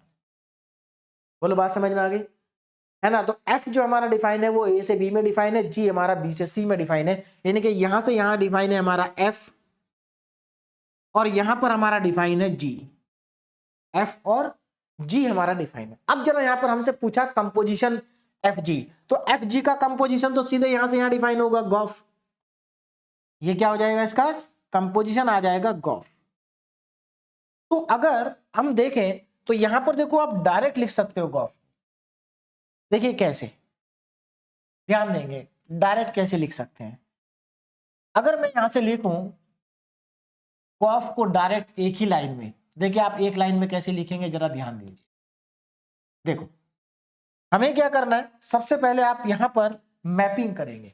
देखो फंक्शन एफ आपको दे रखा है, 1 की मैपिंग किससे, ए के साथ, तो 1 को आप मैप कर देंगे ए के साथ में, 1 को आप मैप कर देंगे ए के साथ में। देखो मैंने 1 को मैप कर दिया ए के साथ में, ये लीजिए। उसके बाद 2 की मैपिंग भी ए के साथ में, तो 2 को भी मैप कर दिया ए के साथ में। उसके बाद 3 को मैप करना है बी के साथ में, तो ये लीजिए 3 भी मैप हो गया बी के साथ। बोलो बात समझ में आई, आगे चलते हैं। अब चलते हैं जी में। देखो जी में क्या है, ए की मैपिंग किसके साथ है, 5 के, तो ए को मैप कर दिया मैंने 5 से, और बी की मैपिंग किसके साथ है, 7 से, तो बी को मैप कर दिया 7 से। मैं यहां पर ये वाला हटा देता हूं जिससे आपको कंफ्यूजन ना हो, है ना। सिर्फ मैपिंग मैंने यहां पर छोड़ा है। देखिए तो यहां पर हमारे पास ये क्या था, एफ फंक्शन है, और यहां पर क्या हमारे पास जी फंक्शन है। तो देखो 1 को ए के साथ मैप करा, 2 को भी ए के साथ मैप करा, 3 को भी बी के साथ, फिर हमने यहाँ पर ए को 5 के साथ, बी को 7 के साथ। बस आपको यहां से देख के मैपिंग कर देनी है। अब जरा यहां पर ध्यान से देखो, स्टार्ट करते हैं 1 से। 1 से कहां पहुंचे, ए में, ए ने कहां पहुंचा दिया, 5 पर, यानी कि हम ए 1 से चले, या आप ऐसे भी कह सकते हैं कि हमने पहले एफ में इनपुट डाला 1 तो हमें मिला ए, जी में इनपुट डाला ए तो हमें मिला 5, तो अल्टीमेटली हम 1 से कहां पहुंचे, 5 पे। तो जो गॉफ होगा वो सीधे आपको 1 से 5 पहुंचाएगा। गॉफ कहां पहुंचाएगा, सीधे 1 से 5। अगर आप गॉफ में 1 डालोगे तो आपको सीधे 5 मिलेगा, इसका मतलब गॉफ का पहला पेयर हो गया 1, 5। अब चलते हैं 2 के पास। देखिए 2 से जब आप जाओगे तो 2 आपको पहुंचा, एफ जो है आपको वो 2 से ए पर पहुंचाएगा, फिर जी आपको ए से 5 पे पहुंचाएगा। इसका मतलब गॉफ हमें सीधे 2 से 5 पहुंचा देगा, तो इसका मतलब गॉफ में 2, 5 आएगा, है ना। बहुत सिंपल है। उसके बाद 3 से देखो, 3 से आप पहुंचोगे पहले बी पे और फिर पहुंचोगे 7 पे, और गॉफ आपको सीधे पहुंचाएगा 3 से 7 पे, तो ये आ गया आपका 3, 7। अब देखो ये एक पहला मेथड हो गया, है ना। चलिए अब मैं इसको आपको बताता हूं सेकंड मेथड। सेकंड मेथड ये लीजिए। अच्छा यहां पर कुछ स्टूडेंट को हो सकता है कंफ्यूजन हो जाए, जैसे मैंने क्वेश्चन नंबर 1 में आपको बताया था कि भाई गॉफ तभी डिफाइन होगा जब एफ की जो रेंज होगी वो जी के डोमेन का सबसेट होगी। तो देखो एफ की रेंज क्या है यहाँ पर, ए बी, और जी की डोमेन क्या है, वो भी ए बी, तो कंडीशन सेटिस्फाई हो रही है। क्लियर है ना। चलिए सेकंड मेथड देखो जरा। सेकंड मेथड वो तो मैंने आपको पहले एडिशनल चीजें बताई थी, इसलिए वहां पर आपको समय लग गया उस क्वेश्चन को करने में। ये तो बहुत सिंपल था क्वेश्चन है, एक मेथड से तो कंप्लीट हो गया। अब देखो दूसरे मेथड से कराता हूं। है ना। दोनों मेथड आपको आने चाहिए, दोनों इंपॉर्टेंट है। अब यहां पर हमें क्या करना है, अब जरा यहां पर ध्यान दीजिए। सबसे पहले मैं यहां पर लिखूंगा डोमेन ऑफ एफ। अब आप मुझे बताएं, sorry, domain of gof. Gof की डोमेन क्या होगी? सीधी सी बात है, गॉफ की डोमेन वही होगी जो डोमेन एफ की है ना। और एफ की डोमेन कितनी है? ध्यान से देखो, एफ की डोमेन है 1 2 3, तो इसका मतलब गॉफ की डोमेन भी 1 2 और 3 ही है ना, 1 2 3। तो अब तो बहुत आसान हो गया हमारे लिए। हम क्या करेंगे, सबसे पहले हम निकालेंगे गॉफ और इनपुट डालेंगे 1। इनपुट क्या डालेंगे? 1 डालेंगे। जब आप गॉफ में इनपुट 1 डालोगे तो यहां से आपको मिलेगा g ऑफ f1। और अब जरा फंक्शन में चलते हैं और देखते हैं f1 की वैल्यू कितनी है। देखिए, जब आप f में 1 डालोगे तो आपको a मिलेगा, तो f1 की वैल्यू हो गई a, तो आपको मिला ga। अब g में चलते हैं और देखते हैं कि a पर हमें क्या मिलेगा। अगर g में आप इनपुट a डालोगे तो आउटपुट 5 मिलेगा, इसका मतलब इसकी वैल्यू आपके पास आ गई 5। आगे चलते हैं और नेक्स्ट हम कैलकुलेट करते हैं गॉफ। अब हम इसमें डाल देते हैं कितना, 1 तो हम ऑलरेडी डाल चुके, 2 को डालते हैं। अगर आप इसमें 2 को डालोगे तो ये आपको मिलेगा g ऑफ f2। और f2 कितना है, वापस आते हैं f2। अगर f में आप 2 डालते हैं तो आपको a मिलता है, तो अगेन आपको a मिल गया, तो अगेन आपका ga बना, और ये तो 5 ही होगा फिर से। थर्ड, अब हमने क्या किया, अब यहां पर हमने इनपुट को डाला। अब हमारा नेक्स्ट इनपुट क्या है, 3 है। जब आप इनपुट 3 डालेंगे तो ये आपको मिलेगा g ऑफ f3। और फंक्शन में जब आप 3 लिखोगे तो आपको आउटपुट में मिलेगा b, तो यहां से आपको मिलेगा gb। और g में जब आप b को डालोगे तो आपको मिलेगा 7, तो ये आ गया आपके पास 7। तो अब आप यहां से देख सकते हैं डायरेक्टली, देखिए यहां से अगर आप ध्यान दें तो यहां से अब आपका फाइनल आंसर क्या आना चाहिए। यहां पर स्पेस है, मैं लिख देता हूं। देखिए फाइनल आंसर यहां से आपका क्या आना चाहिए वो मैं यहां पर लिख रहा हूं। तो गॉफ इज इक्वल टू, देखिए जब आपने 1 डाला तो आपको 5 मिला, इसका मतलब पहला पेयर 1,5 हो गया। जब आपने 2 को डाला तो आपको 5 मिला, तो दूसरा पेयर आपका 2,5 हो गया। और जब आपने 3 डाला तो आपको 7 मिला, तो 3,7 हो गया। देखो क्या आंसर सेम है, एग्जैक्टली आंसर सेम है। अब जैसे चाहे आप वैसे कर सकते हैं, है ना। जैसे भी आप जिस तरीके से आप करना चाहें, मैंने आपको दोनों तरीके बता दिए हैं, है ना। जो आपको आसान, दोनों ही आसान है, तो इसलिए मैं तो कहूंगा आपको दोनों आने चाहिए, है ना। दोनों ही इंपॉर्टेंट है। क्लियर है? तो ये हमारे दोनों आंसर आ चुके हैं, दोनों मेथड से। दोनों आंसर नहीं, आंसर तो एक ही है। दोनों मेथड से हमने आंसर को कैलकुलेट कर दिया। फर्स्ट मेथड भी आ गया, सेकंड मेथड भी आ गया। तो हमने जो क्वेश्चन नंबर 1 किया था, क्वेश्चन नंबर 1, इस 1 क्वेश्चन को भी आप फर्स्ट या सेकंड मेथड से कर सकते हैं। यहां पर ये फर्स्ट वाला जो मैंने आपको मेथड कराया, सेकंड वाला, वो यहां पर मेथड हो रहा है। बाकी आप इसको मैपिंग से भी कर सकते हैं, जैसे मैंने करके दिखाया। मैपिंग में बस दिक्कत ये है कि आपको क्या होगा, ये डायग्राम बनाने पड़ेंगे, है ना। अगर गॉफ पूछा है तो एक बार बनाना पड़ेगा, अगर आपको फॉग भी पूछा है तो आप इस डायग्राम को फिर दोबारा से बनाएंगे। नेक्स्ट क्वेश्चन पे चलते हैं, क्वेश्चन नंबर 4। अब यहां पर ध्यान दें, f is a function from r to r, g is a function from r to r। f और r दोनों के दोनों फंक्शन रियल नंबर से रियल नंबर पर डिफाइन है, where r is a set of real number. ठीक है ना। अब यहां पर आपको निकालना है गॉफ, निकालना है फॉग, निकालना है FOF, निकालना है GOG, निकालना है fx और gx आपको दे रखा है। तो यहां पर जो दे रखा है उसको पहले लिख लेते हैं। देखिए जरा ध्यान से, बहुत सिंपल क्वेश्चन है। और देखिए इसी तरीके के क्वेश्चन यूनिवर्सिटी एग्जाम में पूछे जाते हैं। और मैं आपको अगर सही बताऊं तो आपको यहां पर कुछ भी नया नहीं लग रहा होगा, क्योंकि ये सब आप क्लास 12th में पढ़ चुके हैं। क्लास 12th में फंक्शन चैप्टर होता है और वहां पर कंपोजिशन ऑफ फंक्शन होता है। और ये जो हम क्वेश्चन कर रहे हैं, ये सभी क्वेश्चन क्लास 12th में बोर्ड के लिए भी बहुत इंपॉर्टेंट रहते हैं, है ना। बात अलग है कि बहुत सारे बोर्ड्स के अंदर जो कोरोना की वजह से ये टॉपिक कुछ बोर्ड के अंदर हटा दिया गया था, कुछ के अंदर था। तो यहां पर जरा ध्यान दीजिएगा। तो हमें यहां पर क्या करना है, गॉफ निकालना है, फॉग निकालना है, सब चीज निकालनी है। पहले देखो गिवन क्या क्या है। पहला हमारा फंक्शन है r से r, और हमें यहां पर f जो है वो r से r में डिफाइन है और fx आपको दे रखा है एक्स स्क्वायर। उसके बाद दूसरा फंक्शन हमारा ये भी r से r में डिफाइन है और gx आपको दे रखा है x प्लस। देखिए इस टाइप के जो क्वेश्चन होते हैं ना बहुत सिंपल होते हैं, है ना। ये तो हमें गिवन था। अब हम यहाँ पर 1 बाय 1 का सारे पार्ट कैलकुलेट कर लेते हैं। देखिए फर्स्ट पार्ट ध्यान दीजिएगा, फर्स्ट पार्ट इसी टाइप के क्वेश्चन मैंने आपको डीपीपी में भी दिए हैं, तो यहाँ पर अच्छे से समझ लेंगे तो बहुत आसानी से आपकी डीपीपी सॉल्व हो जाएगी। देखिए फर्स्ट क्वेश्चन में पूछा आपसे गॉफ, क्या पूछा है? गॉफ पूछा। अब जरा ध्यान दीजिए गॉफ कैसे निकालेंगे, है ना। तो हमें गॉफ एक्चुअल में निकालना किसका, हमें गॉफ में इनपुट क्या डालना है, हमें गॉफ में इनपुट डालना है एक्स।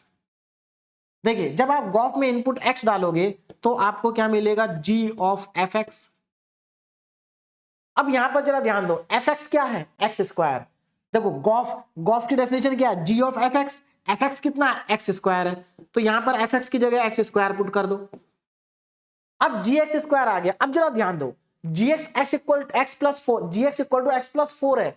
इसमें क्या अंतर है, देखो यहां पर आपने एक्स डाला तो आपको एक्स प्लस 4 मिला, यानी कि आप इसको इस तरह समझिए, अगर आप यहां पर एप्पल डालेंगे तो यहां पर एप्पल प्लस 4 मिलेगा। अगर आप यहां पर बनाना डालेंगे तो बनाना एक जी, यहां पर अगर आप बनाना लिखेंगे तो बनाना इक्वल टू बनाना प्लस 4 मिलेगा। अगर आप यहां पर एक्स स्क्वायर लिखेंगे तो आपको एक्स स्क्वायर प्लस 4 मिलेगा, यानी कि जब एक्स था तो एक्स प्लस 4 था, और जब एक्स स्क्वायर है तो एक्स स्क्वायर है तो देखो क्या मिलेगा।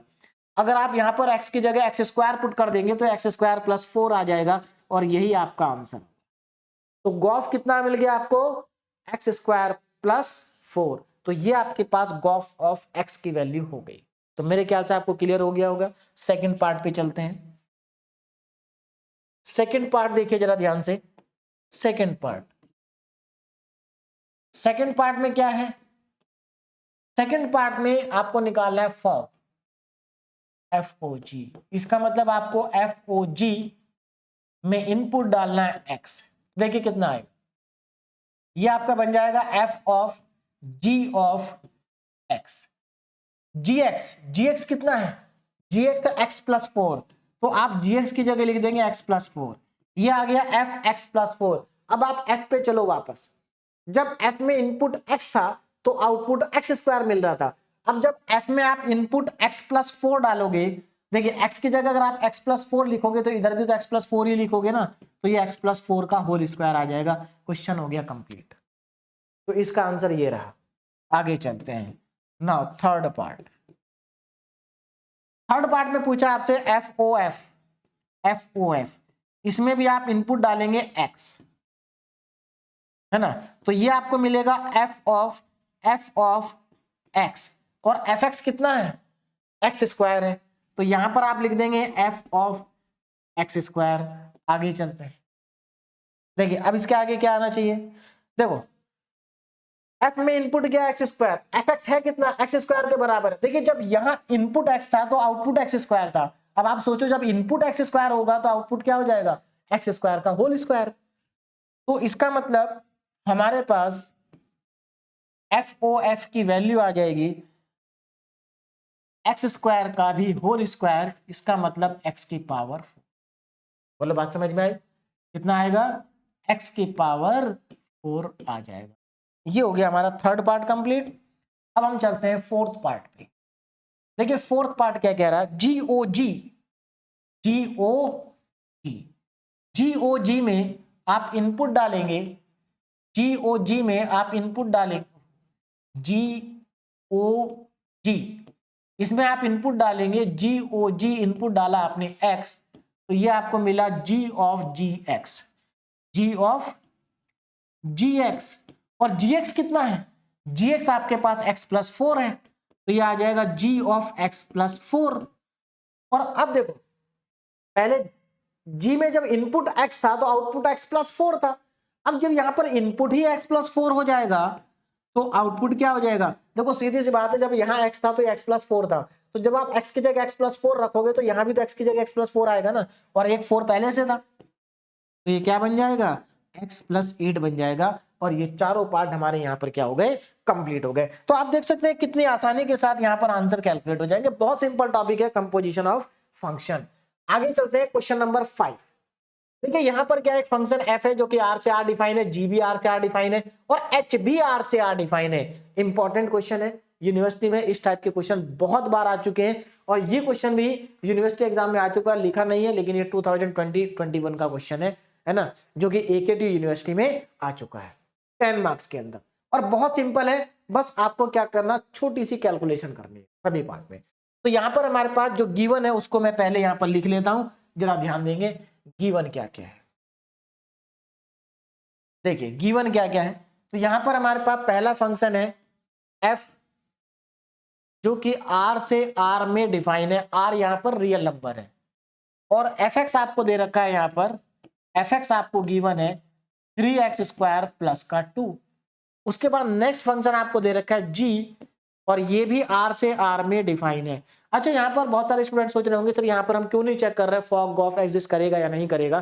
तो एक्चुअल में क्या है, हम यहाँ पर इसलिए चेक नहीं कर रहे क्योंकि हमसे यहाँ पर ये इवेल्युएट करने के लिए बोला है। जब भी आपसे इवेल्युएट करने के लिए बोला है इसका मतलब वो एग्जिस्ट कर रहे होंगे, इसीलिए आपसे इवेल्युएट करा रहे हैं। बात समझ में आ रही? नहीं तो वहां पर क्वेश्चन में लिख के देते कि पहले आप चेक करें और उसके बाद इवेल्युएट करें। ठीक, बाकी अगर आप चेक करना भी चाहें तो चेक आसानी से आप कर सकते हैं। यहां पर आप देख सकते हैं सबकी डोमेन और रेंज रियल नंबर है, तो जब सबकी डोमेन और रेंज रियल नंबर है तो सारी कंडीशन सेटिस्फाई हो जाएंगी।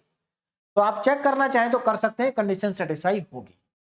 नेक्स्ट चलिए, जी आर से आर डिफाइन है और जी हमें दे क्या रखा है, जी हमें दे रखा है gx is equal to 7x minus का 5। उसके बाद थर्ड फंक्शन यहां पर है h। थर्ड फंक्शन क्या है, h है। देखो इस बार 3 फंक्शन का कंपोजिशन पूछा आपसे और ये भी r से r में डिफाइन है, r से r में डिफाइन है h भी और hx आपको दे रखा है यहां पर 1/x। और सिमिलर इसी टाइप के 2 क्वेश्चन मैंने आपको डीपीपी में दिए हैं क्योंकि ये जो हम कर रहे हैं क्वेश्चन ये बहुत इंपॉर्टेंट है। ये हमें गिवन डेटा है, इसके बेसिस पर हमें ये चारों पार्ट को इवेल्युएट करना है। एक पार्ट को समझाऊंगा, आपको सारे पार्ट समझ में आ जाएंगे। और अगर आपको लास्ट क्वेश्चन समझ में आया है तो आप वीडियो को पॉज करें और इसको अपने आप ट्राई करें, 100% आपका अपने आप हो जाएगा अगर आपको लास्ट क्वेश्चन समझ में आ चुका है तो। चलिए फर्स्ट पार्ट को यहां पर इवेल्युएट करते हैं। फर्स्ट पार्ट में आपसे पूछा है FOGOH और इसमें इनपुट डाला गया है x। तो हमसे पूछा क्या आएगा, देखो बहुत सिंपल है। आपको क्या करना है, f ऑफ g ओ, देखो आप इस तरह से सोचिए, जब हमारे पास FOGX होता है तो हम इसको क्या लिखते हैं, f of g of x लिखते हैं, इस तरह से लिखते। अगर यहीं पर एक और आ जाए, एक और आ जाए तो कोई फर्क थोड़ा ही पड़ेगा। देखो हम इसको ऐसे लिख सकते हैं, अगर मैं इसको एक ही बार में लिखूं तो मैं इसको ऐसे लिख सकता हूं। देखिए f लिखूंगा सबसे पहले f लिखूंगा, फिर मैं एक ब्रैकेट लगाऊंगा, फिर मैं यहां पर क्या लिखूंगा, देखिए जैसे मैंने यहां पर लिखा FOG को f लिखा और फिर मैंने ब्रैकेट लगाया उसके अंदर g लिखा। तो अब यहां पर मैंने f लिखा उसके अंदर ये ब्रैकेट लगाया, अब मैं यहां पर g लिखूंगा, फिर से मैं एक ब्रैकेट और लूंगा और उसके अंदर क्या अगली टर्म क्या h है, फिर मैं h लिखूंगा और hx हो गया। यानी कि सबसे अंदर हो गया hx, उसके बाहर आ गया g और उसके बाहर आ गया f। तो आप इसको एक ही बार में ऐसा लिख सकते हैं, कोई प्रॉब्लम नहीं है ना, आप इसको ऐसे लिख सकते हैं। बात समझ में आ गई? या आप इसको दूसरे तरीके से समझिए, लिखने का तरीका देखिए क्या हो सकता है। सबसे आगे यहां पर h है तो सबसे पहले आप लिखो h और x लिख दो, फिर उससे पहले कौन है, f है, तो इस तरह से ब्रैकेट बनाओ और इस तरह से लिख दो f, फिर उससे सॉरी f नहीं g है, g, फिर ब्रैकेट लगाओ और फिर आ जाएगा f। तो देखो कितना आसान है। आपको क्या करना है, सबसे पहले hx, h है ना लास्ट में, सबसे पहले hx लिखो, फिर ब्रैकेट लगा दो, फिर g लिखो, फिर ब्रैकेट लगा दो, फिर f लिखो, खत्म। अगर मान लो यहां पर और भी होते हैं ना तो और भी हम लिखते चले जाते हैं। अब देखो जरा इसमें आगे आपको अंदर से शुरुआत करनी है। सबसे अंदर क्या लिखा है, hx लिखा है, hx की वैल्यू चेक करो क्या है, hx की वैल्यू है 1/x। तो आपको क्या करना है, इसकी जगह पर 1/x पुट कर देना है। तो f ब्रैकेट g, अब यहां पर hx की जगह क्या पुट करना है, 1/x पुट करना है। ये लीजिए देखो छोटा हो गया, तो g ऑफ 1/। अब चलते हैं g पे, देखो अब यहां आ जाओ, यहां जरा ध्यान से देखो, gx की वैल्यू 7x माइनस 5 है, लेकिन यहां पर x के प्लेस पर 1/x है। तो अगर मैं यहां पर x को हटा के 1/x कर दूं तो यहां भी तो x की जगह 1/x आएगा। तो इसका मतलब आपको मिलेगा क्या, आपको यहां से मिलेगा, देखिए इसके आगे लिख रहा हूं मैं, स्पेस है f ऑफ ब्रैकेट x की जगह 1/x लिखेंगे तो 7 इंटू 1/x और -5 आ जाएगा। बोलो बात समझ में आ गई? ये किसकी वैल्यू लिखी मैंने? ये वैल्यू मैंने लिखी g 1/x की, क्योंकि gx आपको 7x - 5 दिया था, आपको x को हटा के x के प्लेस पर 1/x रख देना है। ये आ जाएगा। आगे चलो देखो, अब चलते हैं f में। f कहां है? ये रहा। अब आपको क्या करना है f में? देखो जब f में इनपुट आपने x डाला था तो आपको 3x² + 2 मिल रहा था। अब अगर आप इसी फंक्शन में इनपुट डालोगे 7/x - 5 तो आउटपुट क्या मिलेगा? तो एक काम करते हैं, यहां पर x के प्लेस पर ये वैल्यू पुट कर देते हैं। तो 3 और x के प्लेस पर आएगा 7/x - 5 और उसका होल स्क्वायर एंड प्लस में 2, ये आ जाएगा। अब आप चाहे तो इसको सिंप्लीफाई करके लिख दें और चाहे तो इसको यहीं पर छोड़ दें, ठीक है ना। सिंप्लीफाई इसको किया जा सकता है, सिंप्लीफाई करना इसको मुश्किल नहीं है ना। तो आप यहां पर चलिए मैं सिंप्लीफाई कर देता हूं। 3 और यहां पर a - b का होल स्क्वायर ओपन हो जाएगा तो ये आएगा 49/x² प्लस का 25 और माइनस का 70/x एंड प्लस में बाकी। अब इसका आगे एलसीएम लेके इसको क्या कर देंगे? सिंप्लीफाई कर देंगे, है ना। तो चलिए सिंप्लीफाई आप अपने आप कर सकते हैं मेरे ख्याल से, या यहीं पर इसको छोड़ दें, नहीं तो ज्यादा समय लगेगा। तो इसको सिंप्लीफाई करके लिख दें, जो भी आएगा वो आपका आंसर होगा, या यहीं पर छोड़ देंगे, कोई प्रॉब्लम नहीं है। आगे बढ़ते हैं। अब हमें करना है इसका सेकेंड पार्ट। क्या करना है इसका सेकेंड पार्ट? देखिए क्या है। तो अब मेरे ख्याल से आपको क्लियरली हो गया होगा, समझ में आ गया होगा कि क्या करना है। HOGOF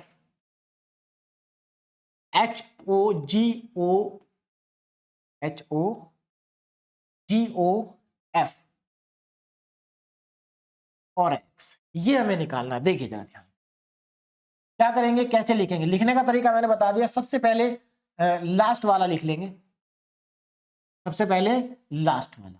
तो ये मैंने लिखा लास्ट वाला fx, फिर ब्रैकेट लगाओ, फिर उसके बाद g लिखेंगे, फिर ब्रैकेट लगाओ, फिर उसके बाहर h लिखेंगे। तो ये एक्चुअल में आपको निकालना है।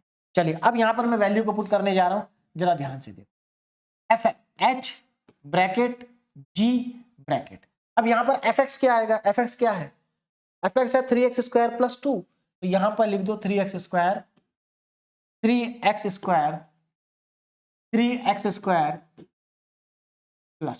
ये आ गया। अब देखो यहां पर g के आगे लिखा 3x, यानी कि g में इनपुट क्या डालना है आपको? 3x² + 2। अगर आप g, ये रहा, अगर आप इसमें इनपुट डालोगे 3x² + 2 तो देखो क्या मिलेगा। x की जगह आपको पुट कर देना है 3x² + 2, तो ये 7x - 5 था। कितना था? h और 7 3x² + 2, क्योंकि 7x था, 7x - 5 और यहां पर आ जाएगा -5। इसको पहले थोड़ा सिंप्लीफाई कर लेते हैं। देखिए कितना आएगा। h ब्रैकेट में ये 21x² प्लस का 14 और माइनस का 5, इसको सिंप्लीफाई करोगे तो ये आ जाएगा 21x² और प्लस का 9।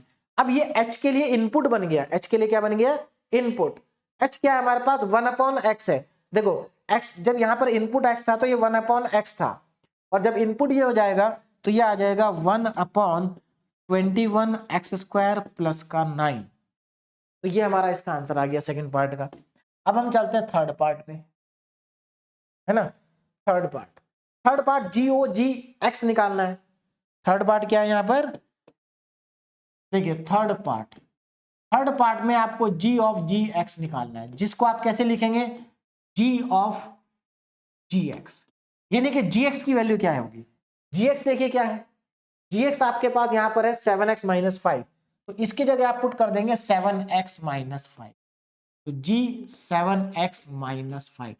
अब यहां पर G के लिए इनपुट हो गया 7x - 5, तो जब आप G में x की जगह 7x - 5 पुट करोगे तो कितना आएगा? देखिए ये आ जाएगा आपके पास, x की जगह पर 7x - 5 आपको पुट कर देना है।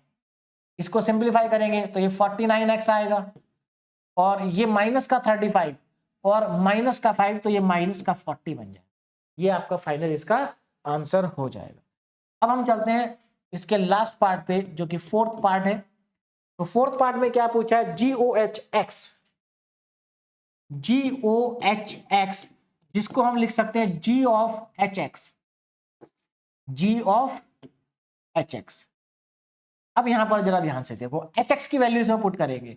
HX है कितना, HX आपके पास 1/x है, तो यहां पर लिखा आपने G ऑफ 1/x। और अब इसके बाद जो G है आपके पास, G में x की जगह 1/x पुट कर देंगे तो ये 7/x - 5 आ जाएगा, आ जाएगा 7/x - 5।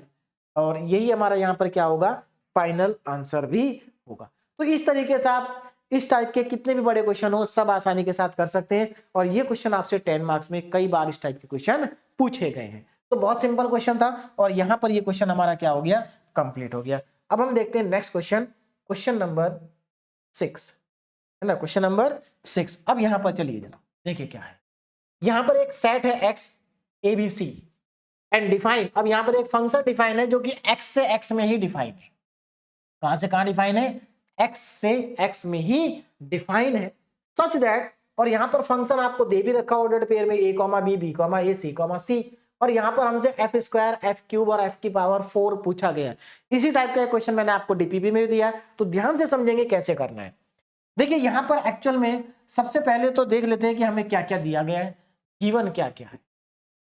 तो आपको यहां पर सबसे पहले तो एक सेट दिया है x, आपको यहां पर सबसे पहले क्या दिया है, एक सेट दिया है x। तो मैं यहां पर x को लिख लेता हूं। x के अंदर कौन कौन से एलिमेंट है, a, b, c, ये आपके पास है। उसके बाद जो फंक्शन f है वो x से x में डिफाइन है और f आपको दे रखा है, f is such that a, b, a और c, ये हमारा फंक्शन है। सबसे पहले पार्ट में आपसे पूछा क्या है उसकी बात करते हैं। आपसे पूछा यहां पर f²। अब इसका f² का मतलब जरा थोड़ा सा समझेंगे। देखिए एक्चुअल में क्या, जो f है ना वो x से x में डिफाइन है, यानी कि यहां पर जो आपके पास सेट है a सेट और ये b सेट, a और b सेम ही है यहां पर, मतलब जो सेट है आपके पास वो सेम सेट ही डिफाइन होते जा रहे हैं। बोले बात समझ में आ गई। देखिए FOF का मतलब क्या है, FOF का मतलब है कि मान लीजिए एक सेट ये आ गया, एक सेट ये आ गया और एक सेट ये आ गया। यहां पर ये सेट भी आपके पास क्या है, x है, ये भी x है और ये भी x है, तो एलिमेंट तो तीनों में सेम ही होंगे। पहले तो x से x में f डिफाइन है, फिर से x से x में f डिफाइन है, तो यहां पर जो ये फंक्शन होगा ये बनेगा FOF। और इस पर्टिकुलर सिचुएशन में जब तीनों सेट सेम ही हो तो ये जो FOF है इसको आप शॉर्ट में f² लिख सकते हैं। क्या लिख सकते हैं, f²। तो एक्चुअल में यहां पर f² का मतलब है FOF। बोलो बात क्लियर हो गई, f² का मतलब है FOF। अब यहां पर जरा ध्यान से समझेंगे कि इस FOF की डोमेन क्या है। भाई जो डोमेन f की होगी वही डोमेन FOF की होगी। तो यहां पर जो फंक्शन f है उसकी जो डोमेन है वो x सेट है, इसका मतलब यहां पर फंक्शन की डोमेन क्या है, ABC है। तो अब हम यहां पर क्या करेंगे, अब देखो जरा ध्यान से, तो f² का मतलब आपको समझ में आ गया, f² का मतलब है FOF। क्लियर है, तो ये यहां पर मीनिंग मेरे ख्याल से आपको क्लियर हो गया होगा, है ना। तो यहां पर आप ध्यान रखना f² का मतलब है FOF और f³ का मतलब आगे आ जाएगा। तो पहला पार्ट हमसे पूछा है f², तो इस f² में इनपुट क्या डालेंगे हम, इनपुट डालेंगे a, तो ये बन जाएगा आपका FOF A, ठीक है ना। अब यहां पर देखो according to the definition of function या कंपोजिशन ऑफ फंक्शन ये बन जाएगा f ऑफ fa। ध्यान से समझेंगे, f की वैल्यू कितनी है, अब फंक्शन में चलते हैं। देखिए f फंक्शन में जब आप इनपुट a डालते हैं तो आपको आउटपुट भी a ही मिलता है, इसका मतलब इसकी वैल्यू कितनी आ गई, इसकी वैल्यू यहां से आ जाएगी FA। अगेन आपको f में जाना पड़ेगा, जब आप f में जाओगे इनपुट a डालोगे तो फिर से आपको आउटपुट a ही मिलेगा। इसका मतलब इस पार्ट का आंसर हमारे पास क्या आ जाता है, a आ जाता है, यानी कि f² a की वैल्यू कितनी है, a है। तो यहां से मुझे मिल गया a, तो f² a कितना मिल गया, a मिल गया। आगे बढ़ते हैं, तो ये मेरे ख्याल से आपको समझ में आ गया होगा, इसको मैं रफ कर देता हूं।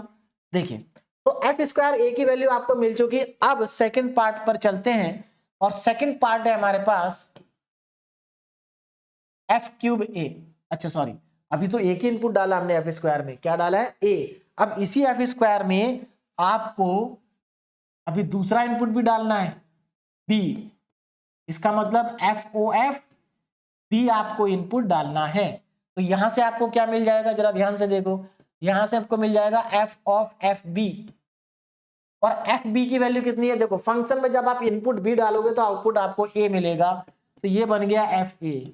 और फंक्शन में जब आप इनपुट ए डालोगे तो आपको बी मिलेगा, तो इसकी वैल्यू मिली आपको बी, यानी कि एफ स्क्वायर की वैल्यू। अब देखो यहां ध्यान से देखो, एफ स्क्वायर में जब आपने इनपुट ए डाला तो आउटपुट भी ए मिला, जब आपने इनपुट बी डाला तो आउटपुट भी बी मिला।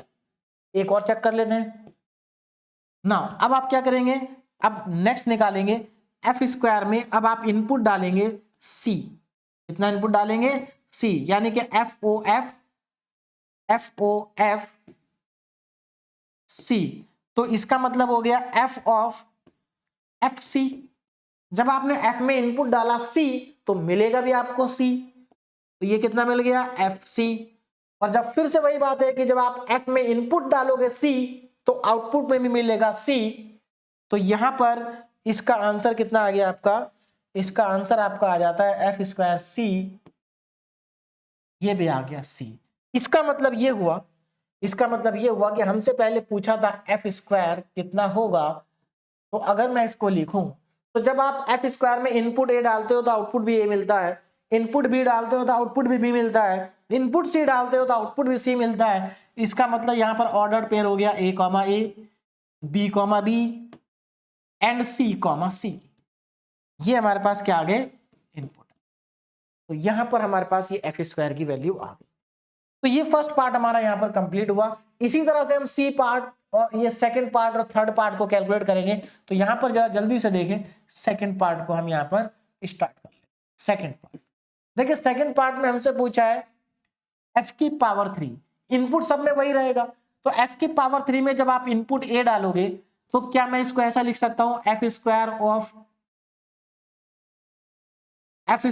ऑफ एफ, और इनपुट डाला हमने ए।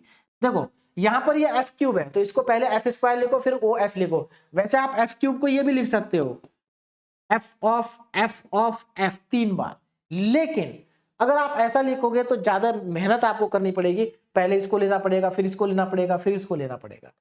इससे ज्यादा आसान है क्योंकि हम एफ स्क्वायर पहले ही निकाल चुके हो, तो इसको एफ स्क्वायर ओ एफ लिखो। अब देखो इससे फायदा क्या होगा, देखिए according to the definition of composition तो हम इसको क्या लिख सकते हैं f square f of a, और एफ ऑफ ए की वैल्यू कितनी है, तो f square f of a की वैल्यू, एफ में जब आप ए डालते हो तो आपको ए ही मिलता है, तो ये आ गया ए। अब ये हो गया एफ स्क्वायर ए। अब वापस चलते हैं एफ स्क्वायर की डेफिनेशन में। जब एफ स्क्वायर में आप ए को, इसके अंदर आप ए डालते हो तो फिर से आपको ए मिलता है, तो यानी कि यहां पर आपको मिला ए। तो इसका मतलब जब आप एफ क्यूब में इनपुट ए डालोगे तो आउटपुट अगेन आपको क्या मिलेगा, ए मिलेगा। अब इनपुट को चेंज करते हैं और इसमें बी डालते हैं। इनपुट क्या डालते हैं बी। तो जब आप एफ क्यूब में इनपुट डालोगे बी, एफ क्यूब में इनपुट डालोगे आप यहां पर बी, देखो क्या मिलेगा। कैसे इसको करेंगे ध्यान दीजिए। तो पहले तो आप इसको ऐसे लिखेंगे f square of f b, ये आप इसको लिख सकते हैं ना, एफ स्क्वायर एफ और इनपुट आप इसमें डाल रहे हैं बी। अब इसको कैसे लिखेंगे f square f b. Function f में जब आप इनपुट एफ डालोगे, इसमें जब आप इनपुट क्या डालोगे, इनपुट कितना डालना था, इनपुट डालोगे बी, तो इनपुट जब बी डालोगे तो आउटपुट में ए मिलेगा। तो यहां से ये बन गया आपके पास एफ स्क्वायर ए, और एफ स्क्वायर में जब आप इनपुट ए डालोगे तो आउटपुट भी ए ही मिलेगा। तो यानी कि यहां से आपके पास आ गया ए, यानी कि इस बार आपने इनपुट डाला था बी और आउटपुट में मिला ए। नेक्स्ट कैलकुलेट कर लेते हैं, है ना। एफ क्यूब इस बार इनपुट डालेंगे सी, तो ये बन जाएगा एफ स्क्वायर ऑफ एफ, और इनपुट आपने डाला सी। इसको अगर हम according to the definition of composition open करते हैं तो ये आ जाएगा f square of f c, और f में जब आप इनपुट डालोगे c तो आउटपुट भी मिलेगा c, तो यहां पर आपके पास आ जाएगा f स्क्वायर c, और f स्क्वायर c में जब आप इनपुट डालोगे c तो आउटपुट भी मिलेगा c, इसका मतलब इसका आंसर आ गया c। देखो यहां पर इनपुट भी c, आउटपुट भी c। तो अब फाइनली हम इसका अगर आंसर लिखें, अगर हम आंसर लिखें, किसका आंसर लिखें, f क्यूब का, है ना। तो अगर मैं इसका आंसर लिखूं, देखिए क्या क्या आया, अब जरा ध्यान देना। f क्यूब में यहां से स्टार्ट हुआ, इनपुट डाला a तो आउटपुट मिला a, यानी कि a कॉमा a, तो पहला ऑर्डर पेयर तो आ गया a कॉमा a कॉमा, जब आपने b डाला तो a मिला, तो यानी कि ये आ गया b कॉमा a, जब आपने c डाला तो c ही मिला, तो ये आ गया c कॉमा c। तो ये हमारा इसका क्या हो गया आंसर। बोले बात समझ में आ रही है, this is the final answer. अब इसी तरह से इसका जो थर्ड पार्ट है, थर्ड पार्ट उसको भी आप कर सकते हैं। तो मेरे ख्याल से 2 पार्ट मैंने आपको करा दिए हैं। थर्ड पार्ट f की पावर 4 है, वैसे चलिए मैं इसको भी करा देता हूं, वरना ये बहुत आसान है। सिमिलर तरीके से आप इसको भी कर सकते हैं। चलिए ध्यान दीजिए, f की पावर 4, जब आप इसमें इनपुट डालोगे a तो क्या आप इसको ऐसे लिख सकते हो f की पावर 3 ऑफ f, और इनपुट आपने डाला a। देखो f4 में आप f क्यूब और f लेना, क्योंकि f क्यूब आपके पास ऑलरेडी है। वैसे आप इसको ऐसे भी कर सकते थे, f की पावर 4 को आप fo fo fo fo लिख सकते हैं, लेकिन ये नहीं लिखना, क्योंकि जब आप f क्यूब ऑलरेडी निकाल चुके हैं तो आप ऐसे करिएगा, ठीक है ना, मतलब सॉरी ऐसे करिएगा, ऐसे नहीं।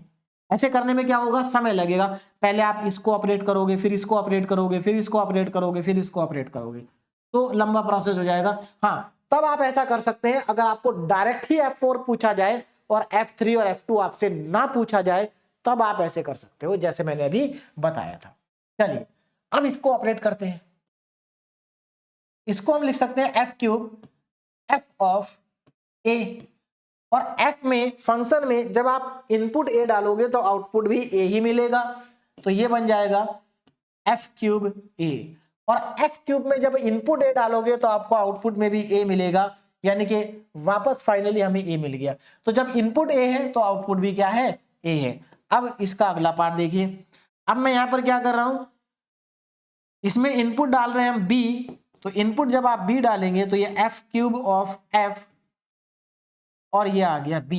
जब आपने इनपुट डाला b तो इसको हम लिख सकते हैं f की पावर 3 f ऑफ b, और फंक्शन f में जब आप इनपुट b डालते हो तो आउटपुट आपको a मिलता है, तो यहां पर आप डालोगे अब a, इसकी जगह क्या लिखोगे आप, a लिखोगे। देखिए अब यहां पर आगे बढ़ते हैं, और यहां पर देखो fb की जगह क्या रखना है, fb की जगह क्या था, जब आप इनपुट a डाल रहे हो तो आउटपुट, सॉरी इनपुट b डाल रहे हो तो आउटपुट a मिल रहा है, तो ये आपको मिल जाएगा f क्यूब a। अब चलते हैं f क्यूब में, ये लिखा है f क्यूब, इसमें जब आप इनपुट a डालते हो तो आउटपुट भी a मिलता है, इसका मतलब यहां पर आपको मिला a। तो देखो जब आपने इनपुट b डाला तो आउटपुट आपको क्या मिला, a मिला, है ना, इनपुट क्या आउटपुट क्या मिला, a मिला। आगे चलते हैं, next part, sorry next input डालते हैं। अब हम f की पावर 4 में इनपुट डालते हैं c, तो इसको हम लिख सकते हैं f की पावर 3 OF, और इनपुट क्या है हमारे पास c, इनपुट हमने डाला c, ऑपरेट करते हैं तो f की पावर 3 FC।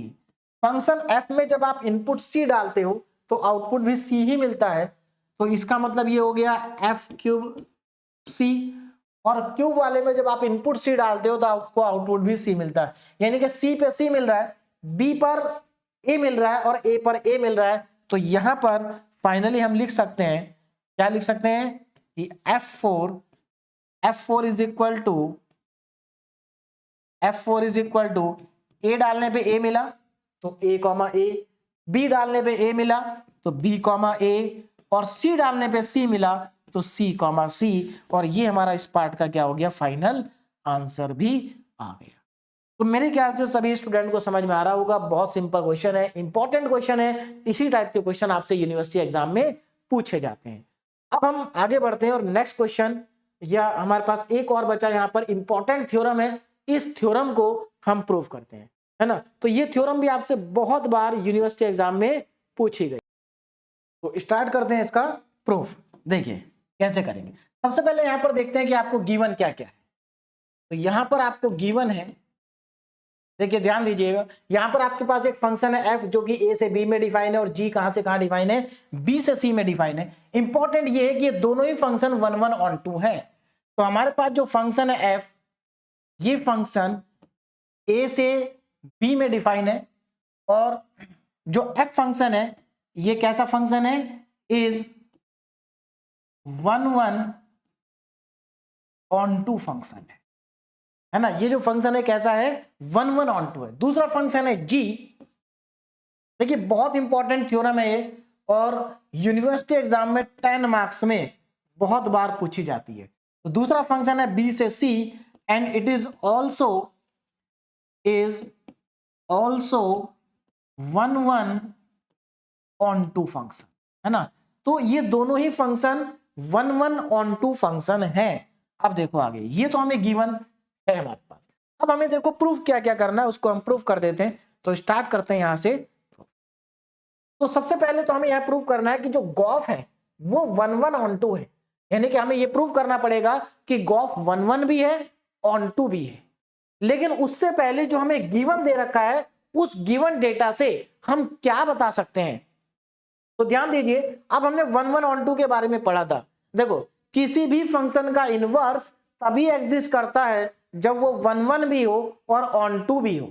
तो देखो यहां पर हमें बाद में गॉफ का इनवर्स भी फाइंड करना है। गॉफ का इनवर्स तभी एग्जिस्ट करेगा जब गॉफ 1 1 ऑन 2 होगा। तो पहले हम गॉफ को 1 1 ऑन 2 प्रूव करेंगे। और यहां पर जो ये आपको गिवन है कि जो फंक्शन f है a से b में डिफाइन है और ये 1 1 ऑन 2 है, g भी 1 1 ऑन 2 है, तो यहां से आप क्या कह सकते हैं। तो देखिए जरा ध्यान दीजिएगा, यहां पर हम लिखेंगे सिंस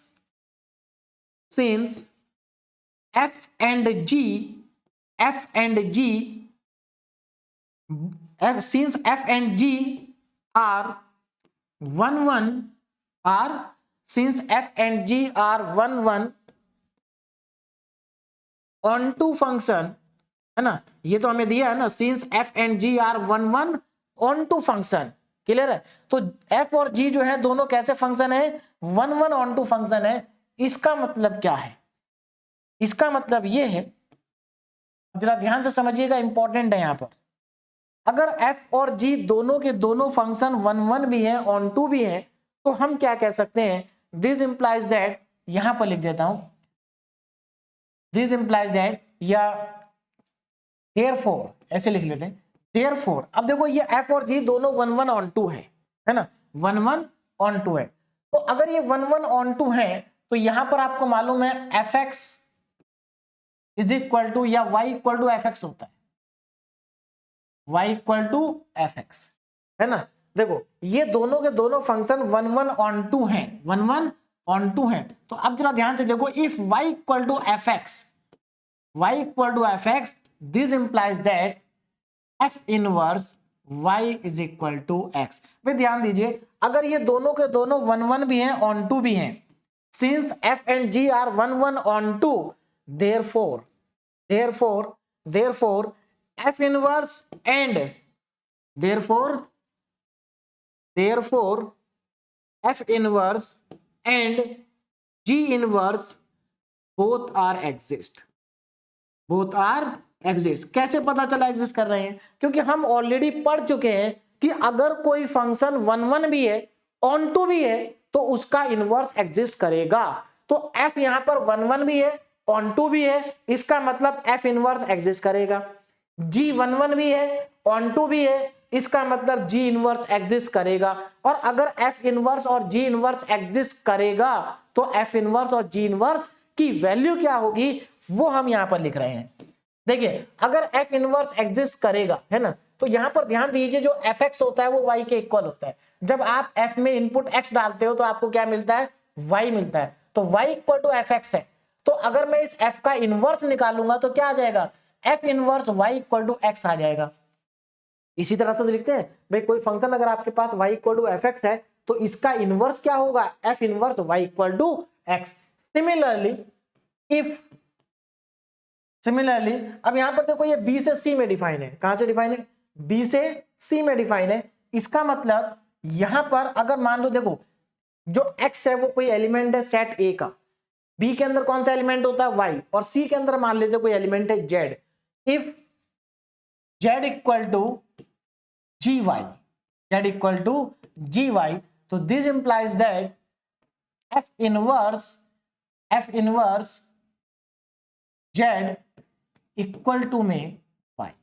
अब ये कैसे लिखा है ना, अगर आप प्रीवियस लेक्चर अगर आपने देखे हैं, पुराना अगर सब आपने पढ़ लिया है, तो इनवर्स वाले फॉर्मूले से हमने लिखा है ना भाई। यहां पर क्या है जी वाई, अगर मान लीजिए जेड अगर जी वाई के इक्वल है, जी वाई का मतलब मैं आपको शॉर्ट में समझा देता हूं, जैसे हमारे पास 3 सेट हैं ए बी सी, है ना, ये सेट ए, ये सेट बी, ये सेट सी। ध्यान से समझिए जरा कैसे आया, देखो।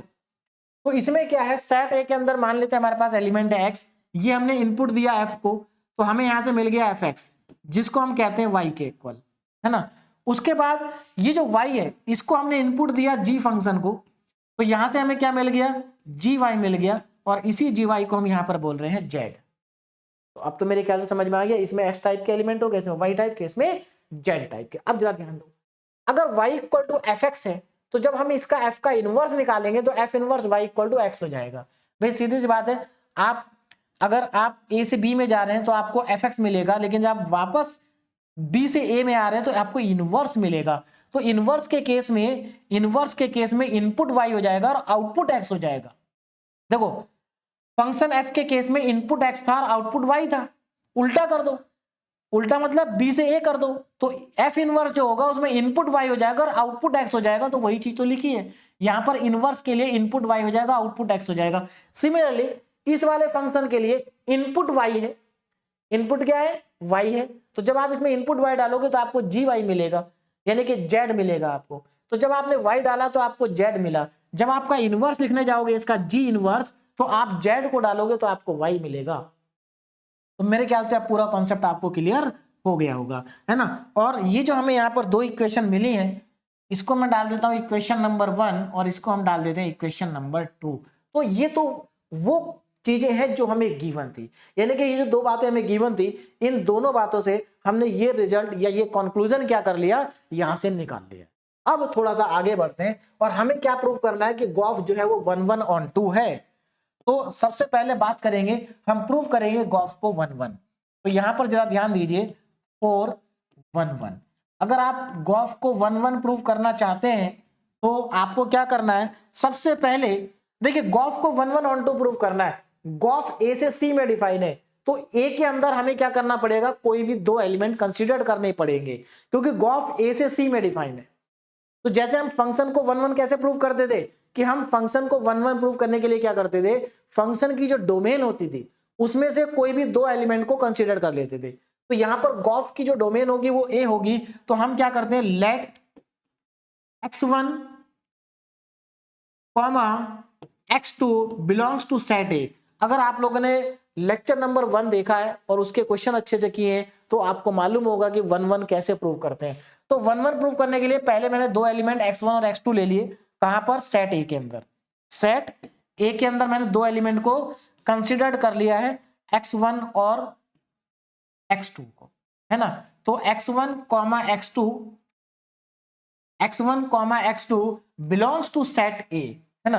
अब यहां पर देखो सेट ए में दोनों एलिमेंट बिलोंग कर रहे हैं, हमें प्रूव करना है कि गॉफ क्या है, 1 1 फंक्शन है। तो कैसे प्रूव करेंगे, GOF में इनपुट डालेंगे x1 एक बार इक्वल टू GOF में इनपुट डालेंगे x2।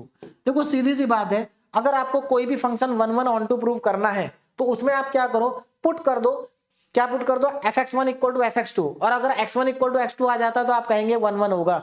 यही तो हमने पहले पढ़ा था कि अगर आपको किसी भी फंक्शन को 1 1 प्रूव करना है तो आप fx1 equal to fx2 put कर दीजिए, और अगर fx1 equal to fx2 put करने के बाद x1 इक्वल टू x2 आ जाता है तो फंक्शन क्या होता है, 1 1 होता है। ये हमने यहां पर पढ़ा था, इसी कॉन्सेप्ट का हम यहां पर यूज कर रहे हैं। तो हमें क्या प्रूव करना है, गॉफ को 1 1 प्रूव करना है। तो हमने क्या करा, 2 एलिमेंट ए सेट में ले लिए और उसके बाद गॉफ x1 गॉफ x2 कर दिया। अब हमें यहां पर प्रूव करना है कि अगर ये हमने प्रूव कर दिया कि x1 इक्वल टू x2 है तो गॉफ 1 1 हो जाएगा। देखो इसको प्रूव करना तो बहुत आसान है। अब इसके according to the definition of composition ये क्या बन जाएगा, g ऑफ fx1। बोलो बात समझ में आ गई, ये क्या बन जाएगा, g ऑफ fx1। इधर क्या बनेगा, g ऑफ fx2। देखिए इसको अगर किसी को लिखने में दिक्कत होती है ना, तो इसको लिखने का तरीका आपको मैं बता चुका हूं। पहले आप f को x2 को f के साथ लो, fx2 बन जाएगा, फिर उसके बाद ब्रैकेट लगाओ और बाहर वाला g लिख दो। अब जरा ध्यान दो, यहां पर ये g ऑफ fx1 हो गया, ये g ऑफ fx2 हो गया, है ना।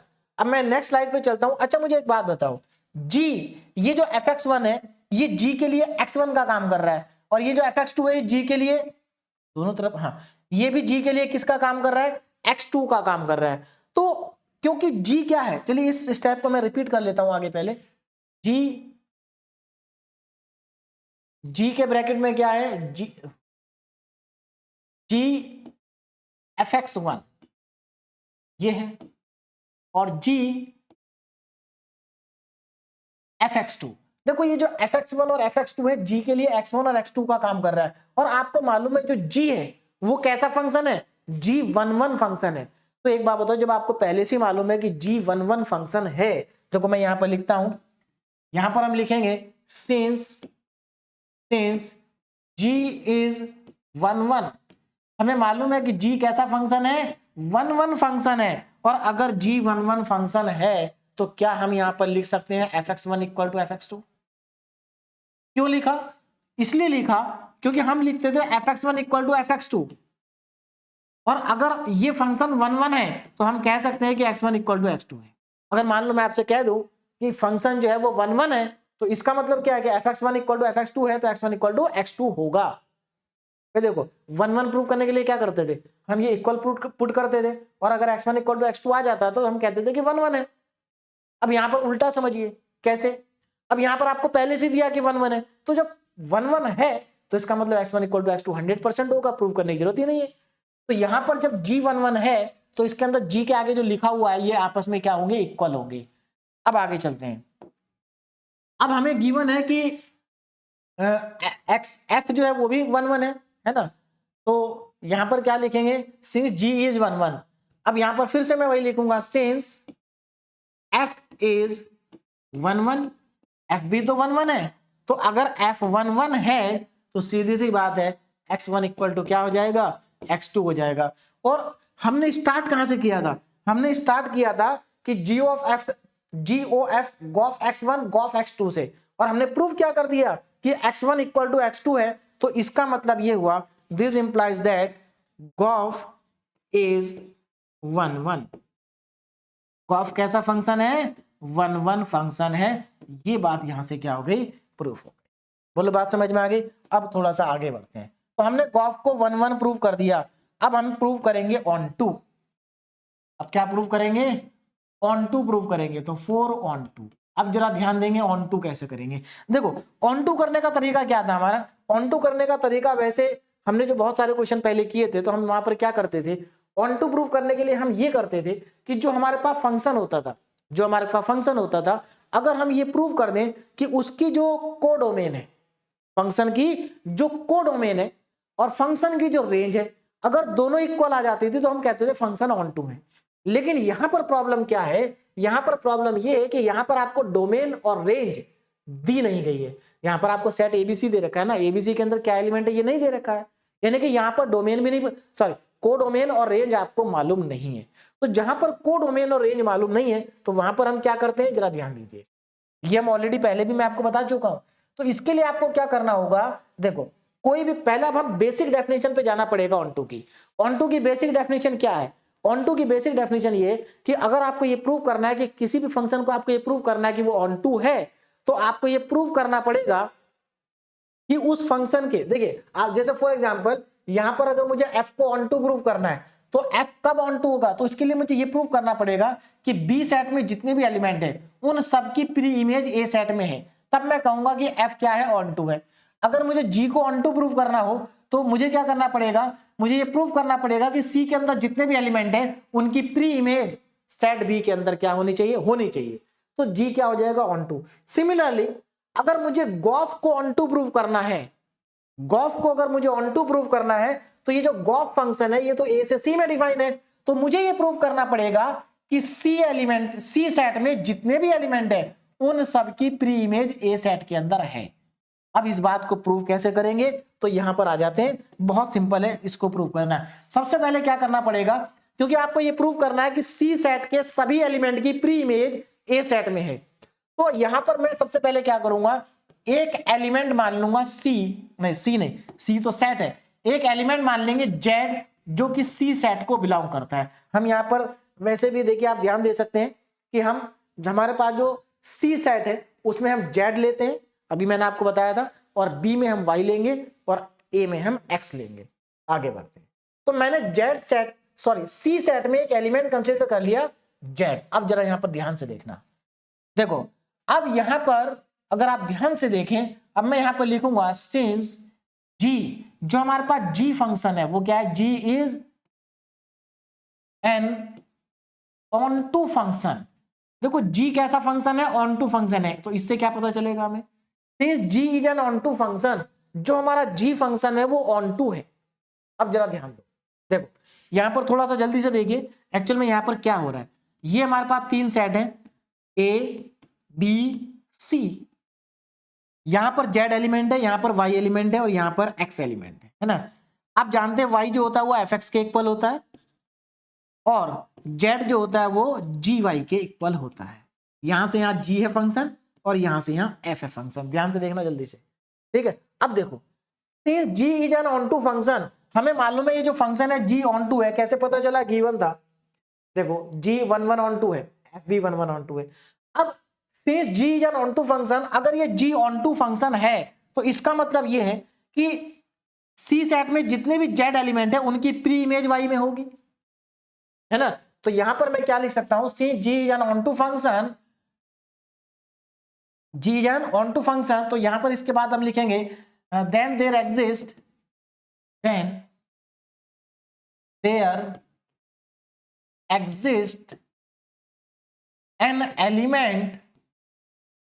an element y belongs to set b।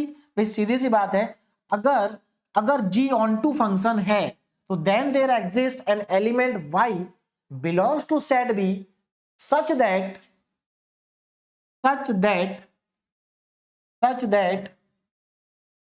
अब देखो जरा, सच दैट यहां पर अगर मैं g फंक्शन में y को इनपुट डालूंगा तो क्या मिलेगा, y मिलेगा, such that g y equal to में जेड। बोलो ये बात समझ में आई। देखो इसका मतलब क्या है, क्योंकि g जो है वो ऑन टू फंक्शन है, इसका मतलब सी सेट के अंदर जो जेड एलिमेंट है इसकी प्री इमेज इसमें होगी बी सेट में, है ना। यानी कि जेड के कोरस्पॉन्डिंग सेट बी में वाई एलिमेंट होगा। सच दैट किस तरीके से होगा कि अगर हम इस फंक्शन में इनपुट वाई डालें तो हमें क्या मिल जाए, जेड मिल जाए। भाई तभी तो देखो जेड की प्री इमेज वाई है, ये कैसे प्रूव करोगे आप, इसको प्रूव करने का तरीका क्या है कि भाई जेड की प्री इमेज वाई है, इसका मतलब ये है कि जब मैं जी में वाई को डालूंगा तो मुझे जेड मिलेगा। भाई सीधी सी बात है, अगर जेड की वाई प्री इमेज तभी होगी जब वाई की इमेज जेड होगी। तो इसका मतलब अगर मैं जी में वाई को डालूं तो मुझे जेड मिलना चाहिए, तभी हम कहेंगे कि जेड की प्री इमेज क्या है, वाई है। और इसी बात को मैंने यहां पर लिखा है। अब चलिए ये तो हमने प्रूव कर दिया कि जेड की प्री इमेज वाई है और जी वाई इक्वल टू जेड है। अब यहां पर एक बात और प्रूव करनी पड़ेगी। अब एक बात और बताओ, ये एफ भी तो ऑन टू है, इसका मतलब वाई के कोरस्पॉन्डिंग भी एक एलिमेंट होगा सेट ए के अंदर एक्स, इसका मतलब वाई की प्री इमेज क्या होगी, एक्स होगी। और अगर वाई की प्री इमेज एक्स हुई तो एफ एक्स इक्वल टू क्या होगा, वाई। यानी कि एफ में अगर मैं एक्स डालूंगा तो मुझे क्या मिलेगा, वाई मिलेगा। यानी कि एक्स की इमेज वाई है और वाई की प्री इमेज एक्स है। अब यहां पर ध्यान से इसका कंक्लूजन निकालो। देखो जेड की प्री इमेज वाई है और वाई की प्री इमेज एक्स है, तो क्या हम ये नहीं कह सकते सीधे सीधे कि जेड की प्री इमेज एक्स है, और यही तो हमें प्रूव करना है। और अगर जेड की प्री इमेज एक्स हो गई तो इसका मतलब ये जो फंक्शन था गॉफ ये ऑन टू हो जाएगा। क्या हो जाएगा, ऑन टू हो जाएगा। तो अब मेरे ख्याल से कॉन्सेप्ट आपको समझ में आ गया। मैं सीधे सीधे यहां से क्या कर देता हूं, इसको प्रूव कर देता हूं। देखिए अब यहां पर ध्यान देंगे ना, अब यहां पर मैं लिखूंगा since f is an onto function, f भी तो onto है, then there exists an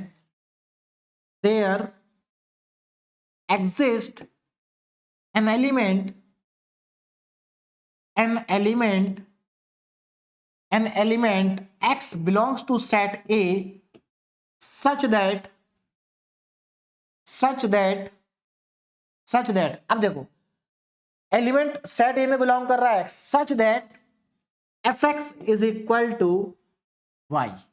देखो ये दो लाइन आपको लिखनी होती है। देखिए ऑन टू प्रूव करने के दो मेथड होते हैं। एक तो मेथड ये होता है कि आप ये प्रूव कर दीजिए कि फंक्शन की जो डोमेन है, सॉरी कोडोमेन है और रेंज है, तो वो दोनों बराबर है, तो फंक्शन ऑन टू हो जाएगा। या दूसरा तरीका ये होता है जो यहां पर मैंने ये लाइन लिखी है ना, तो मतलब आप ये प्रूव कर दें कि जो हमारे पास एलिमेंट है उसकी प्री इमेज, यानी कि सेट बी में जो एलिमेंट है उसकी प्री इमेज सेट ए में है, और सेट सी में जो एलिमेंट है उसकी प्री इमेज सेट बी में। अब यहां पर जरा ध्यान देंगे, यानी कि यहां पर हमने दो बातें बताई। एक तो ये कि जी के कॉरस्पॉन्डिंग सी के कॉरस्पॉन्डिंग सेट बी में, सॉरी जेड के कॉरस्पॉन्डिंग सेट बी में एक एलिमेंट है y, such that g y equal to z. दूसरी बात हमने ये बताई कि जो आपके पास हाँ सेट ए में एक एलिमेंट है एक्स, किसके कॉरस्पॉन्डिंग वाई के corresponding such that f x equal to Y. अब देखो इन दोनों बातों से हमें क्या पता चल रहा है, जरा ध्यान देखिए। अब मैं इन दोनों बातों को अगर मर्ज कर दूं तो देखो मैं यहां पर क्या लिख सकता हूं, क्या मैं यहां पर देखिए 10 जेड, अब जरा यहां पर ध्यान से देखो, ऐसे लिख देते हैं this implies that z equal to, देखो अब ध्यान से देखना, जेड इक्वल टू कितना था जी वाई, यानी कि जेड इक्वल टू मैं जी वाई लिख सकता हूं क्योंकि जी वाई इक्वल टू जेड था। अब थोड़ा सा और आगे चलो, जो आपके पास जी वाई है, वाई की वैल्यू कितनी है एफ एक्स, तो मैं अगर यहां पर वाई की वैल्यू पुट कर दूं तो ये कितना आ जाता है, ये आ जाता है जी ऑफ एफ एक्स, और जी ऑफ एफ एक्स को हम क्या लिख सकते हैं, गॉफ लिख सकते हैं। इसका मतलब यहां से हमें जेड क्या मिल गया, जी ऑफ एफ एक्स, यानी कि अगर आप गॉफ में एक्स को डालोगे, तो आपको क्या मिलेगा, जेड मिलेगा। अगर आप गॉफ में एक्स को डालोगे तो आपको जेड मिलेगा। इसका मतलब जेड की प्री इमेज क्या हो गई, एक्स हो गई। तो इसका मतलब ये हुआ कि जेड के कॉरस्पॉन्डिंग एक प्री इमेज है कहां पर, सेट ए में, और हम अब क्या कह सकते हैं, hence gof is onto, gof is an onto function. इसका मतलब ये हो गया कि जो गॉफ है वो ऑन टू फंक्शन है। और जब गॉफ हमने 1 1 भी प्रूव कर दिया, ऑन टू भी प्रूव कर दिया, गॉफ हमने 1 1 भी प्रूव कर दिया, ऑन टू भी प्रूव कर दिया, तो इसका मतलब gof is an 1 1 onto function. कैसा फंक्शन है, 1 1 ऑन टू फंक्शन है। और अगर गॉफ 1 1 ऑन टू फंक्शन है तो this implies that gof inverse exist करेगा।